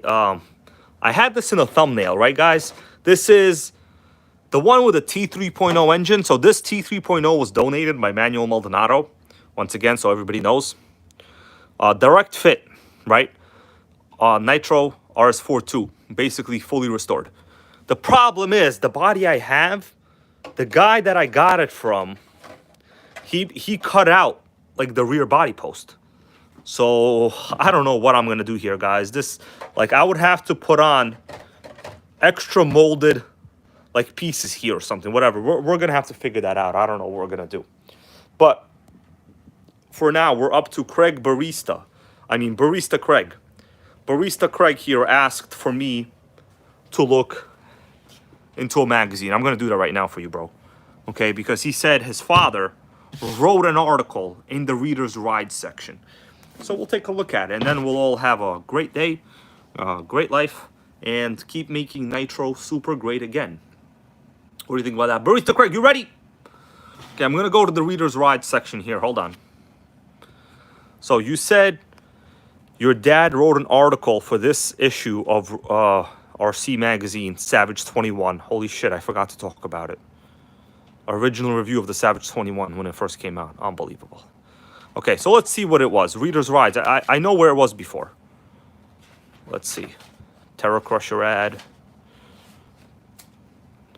It was somewhere like a couple pages forward. Barista Craig, you ready?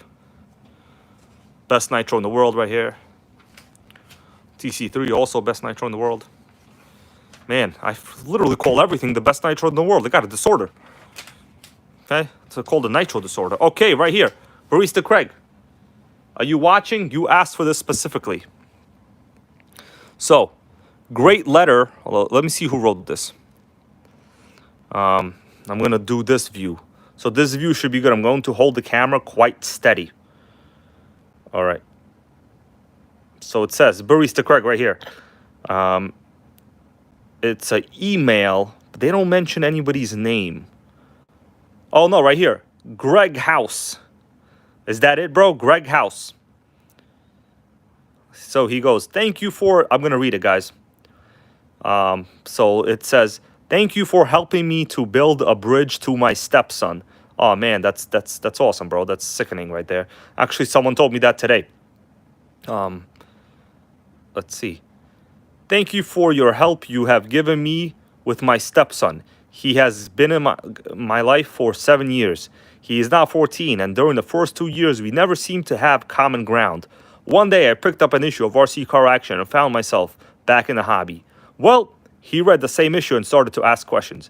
After I purchased my RC10 T3, I bought him a Traxxas Rustler because of your magazine. I have developed a relationship with a wonderful person who is great to be around. Thank you for your help. Thank you for helping me to build this bridge between us. The hours we spend on the track and tweaking our cars are hours spent talking. I have found the common ground I was looking for. And if it wasn't for RC and your magazine, I would still be looking. Greg House. Sickening. Great letter, man. Great letter. So that was your dad? By the way, guys, if it seems like I'm reading really bad, it's because I'm looking through the phone while I'm reading this. So I'm literally looking through the phone and there's comments all over. So every time there's a comment, I basically take a pause. Okay? Sickening, man. This is a great issue. Great issue. Hey, Barista Craig. How about I mail you this in the mail, man? You want me to mail this to you? All right, later let me know. I'm going to send you this. You want to have it? I'll give this to you, bro. I'll send it to you. You could have it. It's all yours, man. Savage 21. Let's take a quick look at the Savage 21. Let's see. Where's the Savage 21 review? I kind of want to look at it. Okay, here we go. I think it's going to be right here. Oh, man. Here we go. HPI Savage 21. HPI drops the big one, it says, man. I couldn't have said it better myself. HPI drops the big one. Yeah. So, Barista Craig, you let me know, man. You know, we talk on Facebook Messenger anyway. So, I'll do something and I'll send it to you, okay? It's all yours, bro. I got plenty. Don't worry. I'm not going to be upset. So, original Savage 21 with that 21 big block engine. And the spur gear that pissed many people off. I wonder if they have a top speed test on it here. So, Barista Craig, when you get this in the mail, make sure you put a picture of it, okay? I'm going to put some kind of NitroGang crap on it, so you will understand it's from me. People will know. So people watching this stream will understand. I care about the viewers. All right? So here's the Savage. I wonder if they have any speed test here for it. Probably not. Yeah, there's no actual speed test on it. I'm looking for a speed. There's nothing. Sickening. Oh, we got a OFNA Ultra LX Pro. OFNA Ultra LX Pro. Basically, all these OFNA buggies are the same. This is the same as the one I have. You guys see this? Mine is the Ultra MBX. It's the same exact wheels. It's the same thing, man. They just basically had different marketing and stuff like that. Any speed tests? No. Man, I miss the days when magazines had speed tests. We got the XTMX Factor. Super sickening big-ass truck over here. What's this? Low C Triple X4. Duratrax. Oh, and we're back to the Smart Tech ads. Man, this magazine is going to be famous, bro. Guys, I honestly looked through like 20 magazines until I found this one. And this one it's in legit like new condition. Oh, Barista Craig, here it goes. I would love that one. I've been looking for that article for a while, bro. It's all yours. I'm happy to help. All right, spread the RC happiness, you know? Exactly. And you've donated a ton of money, so, you know, I would have given it to you anyway, so it's no big deal. I'll put it in the mail this week for sure. And I'll probably do a little short video on it, and people will know. Why not? Sickening. So, Smart Tech, a lot of cool stuff on it. Let's see what else we got. This is Trix Trucks. It says, oh, man, HPI RS4MT, Stampede, and some Tamiya. Not bad. Oh, man, I think these are my favorite bodies, to be honest with you. Those F-150 bodies. Oh, did they just pull out an electric? Are they trying to piss me off? That's it. Oh, yeah, these are all electrics. We're not even going to look at it. Oh, unbelievable. All right, I overreacted, guys. I'm sorry, I overreacted on that one. All right. Oh, man, this is like, what is this? Robot Rumble? This was back when, like, Comedy Central had Robot Wars. Oh, this is inside some of the battle bots. So we got, it looks like, you know, I don't know anything about this. let me just tell you the reality. I don't know anything about this, okay? Yeah. Yeah, I don't know much about them. They're electric. We got the XTMX Terminator. I have the newer version of this with a much better engine. Okay, we got Jayco tires. What is this? RB Racing Buggy. Well, I didn't know RB had their own buggies. That's kind of cool, actually. I didn't know that. I thought they only had motors and like modifications for motors. Let's see. Let's continue. We got, oh yeah, this is the big gas RC. Yeah, this is one of those giant gas RCs they had from back in the day called Harm. I'm pretty sure this was its own racing class for on-road racing. The T-Max headquarters, it says. rcpitcrew.com. Man, I wonder if this website is still up. Somebody want to go to rcpitcrew.com? Your T-Max headquarters. Well, the T-Max is still out. I wonder if RC Pit Crew is still alive. Okay, let's continue. A couple more minutes, guys, and we'll discontinue. Oh man, we got the Nitro TC3 racing over here. Oh yeah, this is the TC3. That's what it likes to do, race, baby. No wonder. Okay, we got some other crap over here. We got oh, the Megatech Gladiator, guys. I have this. You want to see it? Oh man, Texas Hill Country Custom Homes here goes. He had one of those Harmon fit scales. It was sick. Well, I could see that, bro. They were expensive. No wonder, you know. This is the Megatech Gladiator Tempest. I have it. I did a video on this where I went to Wendy's with it on the dash. Let's see it goes boosted sedan. You ready? I'm going to show you right now. Hold on. Hold on. You ready? All right. Let me get... Oh, man, my light died. That's why we got no lights. I'm sorry, guys. This is it. Megatech Gladiator. Why do I have LiPo batteries over here? That's freaking sickness. I shouldn't be putting LiPo batteries with nitros. You guys caught me. All right, actually, I think I was testing them to see if they're dead. On top, we have the low seat. So, yeah, this is a super sickening Megatech. All right.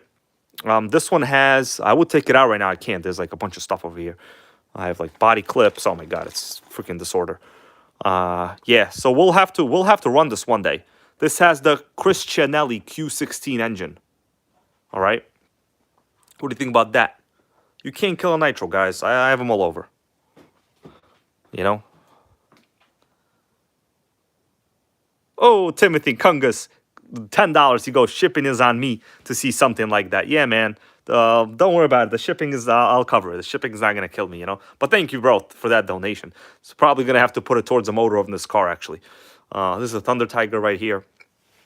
So, yeah, I appreciate it, Timothy Kungus. Okay, the question right now is, what month and year is that magazine? I'm going to show you right now. Hold on. Yeah, so this is March 2003. March 2003. Okay. I don't know if you guys know this.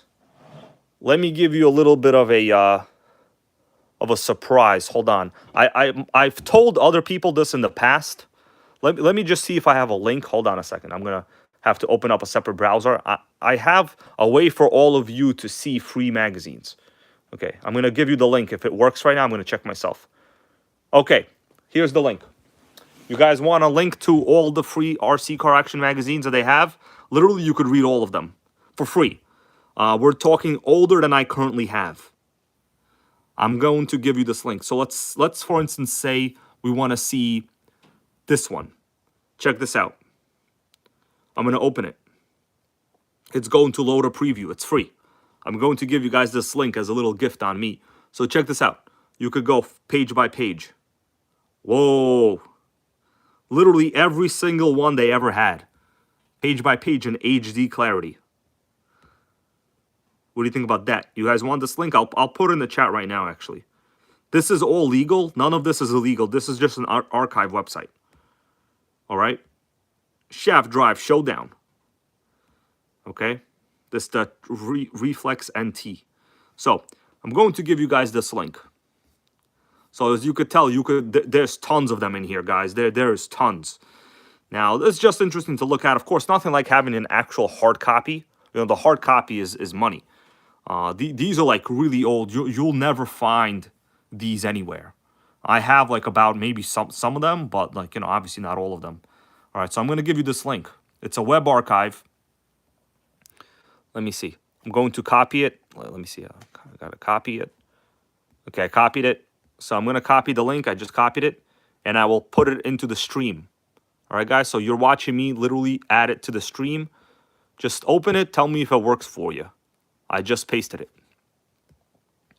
I might do it a couple times. So I'm going to do it once. I'll wait for you guys to see if it works for you. But the link should work. All right, it's an archive website of all of the archived magazines. There's like other magazines there too, but it's mostly RC car action. I have it sorted by. You could look any of them up, man, in like every single page in digital. All right, it's not illegal. It's no one's subscription. All right, Ryan says it works. Awesome, bro. I'm gonna put it again just in case people wanna, you know, so it populates the stream a little bit more. All right, so it's my little gift to all of you guys. I told some other people about this like a while ago. I think it kind of got lost in the translation there. But yeah, so it works. Okay, great. So you guys feel free, study RC, you know? Study it, you know? Too bad you can't like do a search feature on there, but listen. Earl Moorhead goes, that link's better than Will Smith slapping Chris Rock viral video. Yeah, for sure, right? Okay, man, I'm glad you guys like the link. I basically have it as like a bookmark. So save it as a bookmark, okay? What do you got? Prep your car for a 1 hour main. Yeah, we're not doing that. O'Donnell Fuel, I have it. Yeah, Huckleberry FPV goes, he likes the gift. No problem, bro. No problem. You know, I often say, if it's not me, it's somebody else. I'm not like the warehouser of information. You know, I'm just trying to make Nitro great again like all of us. Oh, man, I love these old Tower Hobbies ads. So, guys, literally, yeah. Drift Craze 2 goes, yo, it really works. I'm on the side. I told you guys. It literally, I wouldn't tell you something that doesn't work. You know, trust me. I just wouldn't do it. All right, we got, oh, how much was the Terror Crusher when it was new? It looks like the RTR was $389. Yeah, I remember that. I paid like $400 for my Terror Crusher when it was new. Sickening. Terror Crushers. Oh, man, I love looking at these. Guys, you could look at all of this, you know, in that link. So, congratulations. You know, the Nitro Gang gave everyone a surprise. More than Will Smith did. Man, honestly, that guy's a piece of shit. Why did he have to resort to violence? You know what? We should talk about this Earl Moorhead. We should talk about it, man. You know, so what? Will Smith didn't like what this guy had to say, so he went and slapped him in front of everybody? That's assault, bro. That's assault, okay? You can't be doing that, my guy. You can't be doing that. You know, Will Smith? Man, I would have taken his ass down if he did something like that to me. Man, that's legit assault. Now, of course, Chris Rock probably likes the publicity because he's a little bitch, okay? But fact is, you don't do that to another person. You don't walk up to them and slap them. That's disrespect and that's assault, okay? If your woman did that to you, I mean, if you did that to your woman, she'd be calling the cops in 5 minutes, all right? Yeah. 5 minutes, and you'd have a police report on you. Double standard is what I call it, bro. Double standard. Okay. That's it, bro. This one, Barista Craig, it's going to be shipped to you this week, bro. I'm going to send you a copy of the receipt. I'll probably record a little bit of a video of me packing it, you know, good normal type of stuff, you know. All right. Yeah, let me see. Earl Moorhead goes, hybrid. I agree. Studio will do a no hire to Will Smith. That's why the setup was added to the media. Yeah, man. Honestly, I find his actions disgusting, man. It's disgusting. You know, when I was in karate a long time ago, you know, growing up, I was pretty high up there. Our sensei told us, listen, man, it doesn't matter who you think you are in life. You touch one other person, you're legally liable. Okay? It doesn't matter how strong you are. It doesn't matter. Unless you're prepared to kill them, this is what our sensei told us. He said, if you ever find yourself trying to get into a fight, be prepared to have to kill them. Otherwise, don't fight them. That's what he said. And you know what? That resonated with me. That's like today, when you are trying to raise the Arma gang. I'm literally ready to destroy them every single time. And if I'm not, I won't accept that challenge. You understand what I'm saying? And this Will Smith piece of shit, because he was a famous comedian in the 80s, no, I'm sorry, no. I'm not going to accept that, all right? Now, some people might say, you know, some people's voices today get more heard than others. And we're not going to talk about those voices now. So, let's see what we got. Looking at the comments right here now, guys. By the way, were you guys here last Friday for the live stream? Basically, my computer is trash. I had to buy a new one. So, you see how currently I have a rose gold computer? It's rose gold, right? This is rose gold. That's because I was able to save about $200 on it. okay, on this brand new Mac. Used, of course. I don't mean brand new. So my computer, the other one's completely trashed. If you watch the last couple minutes of the stream, completely trashed. A part of a JATO fell on it. I don't blame anybody. There's no blame. It's an accident, okay? It's no big deal. Let's not assign blame. Whatever. It's a lesson well learned, you know. So now I'm using a rose gold computer. So in the future, if anybody asks me about my femininity and why I have a rose gold Mac, that's because I saved about $200 on it. All right, so those $200 are gonna get put to buying used vintage nitros like this. You understand what I'm saying, my guys? Yeah, that's basically what's going on today. It's quite sickening, really, if you think about it. Quite sickening. A guy like me using rose gold. I don't even care what color it is, but come on, rose gold. It's sickening. Okay. All right, guys. About 2-3 minutes. I appreciate all of you for being here. This has been, I think, you know, a successful Monday Night Nitro, right? Velocity of Beast over here. Legit velocity of Beast. We started it up, okay? We started it up, and it's fine, right? It ran. It ran. We verified it runs. I'm going to have to do some testing on this on my own in terms of the compression, but I will tell you the tank is not bad. It holds like adequate, you know, whatever.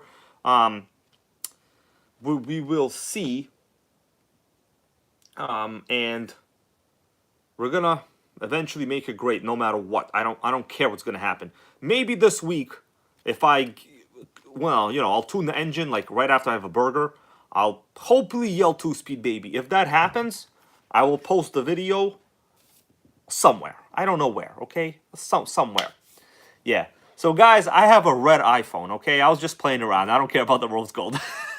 Guys, I was just playing around. It just so happens that the rose gold used Macs are a little cheaper. It just so happens. All right? So, instead of paying $1,250 plus tax, right? Because these are like the M1 machines. They're very sickening. Very, very sickening.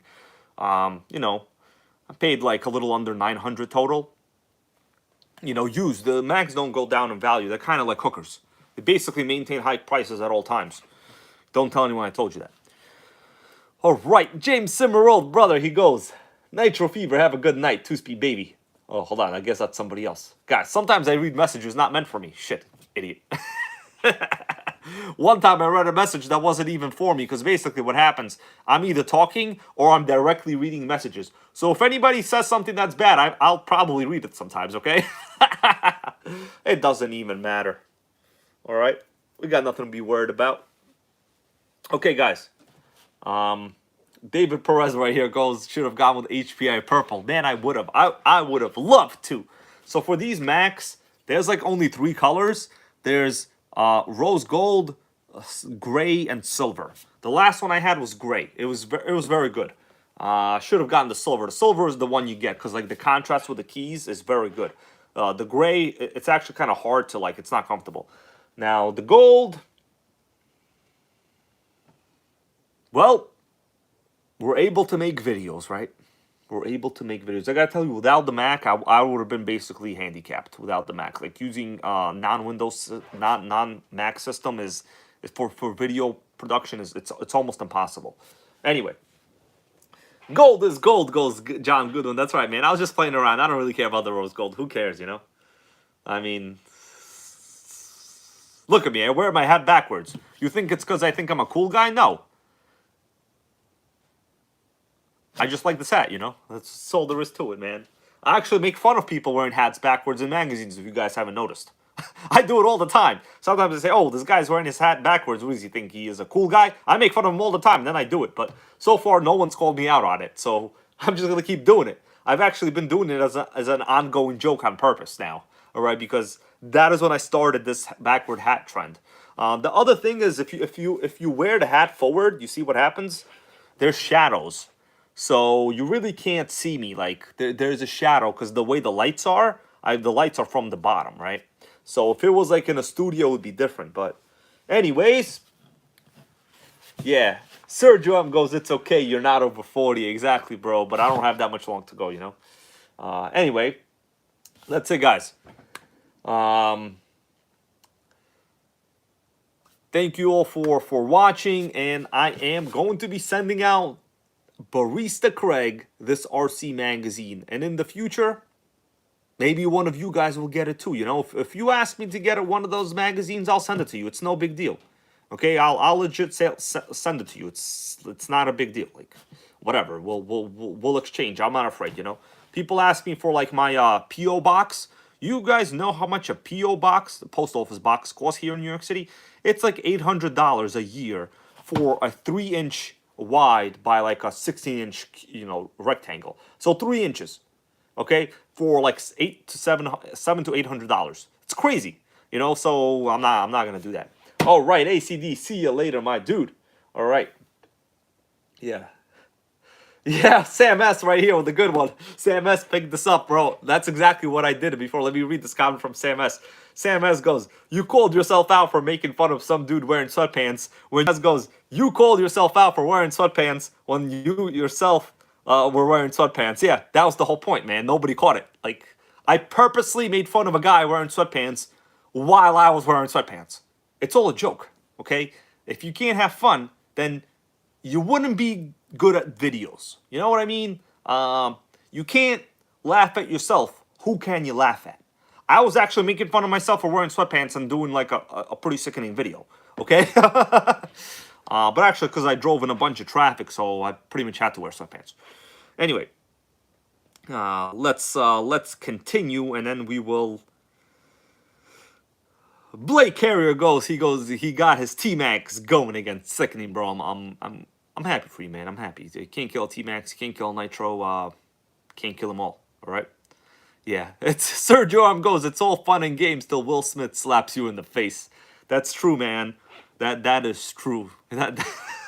Although that piece of shit, man. I honestly will not watch any of his shows again, because you don't do that to people. Like, let me put it this way: if you react like that, that's breaking the law, okay?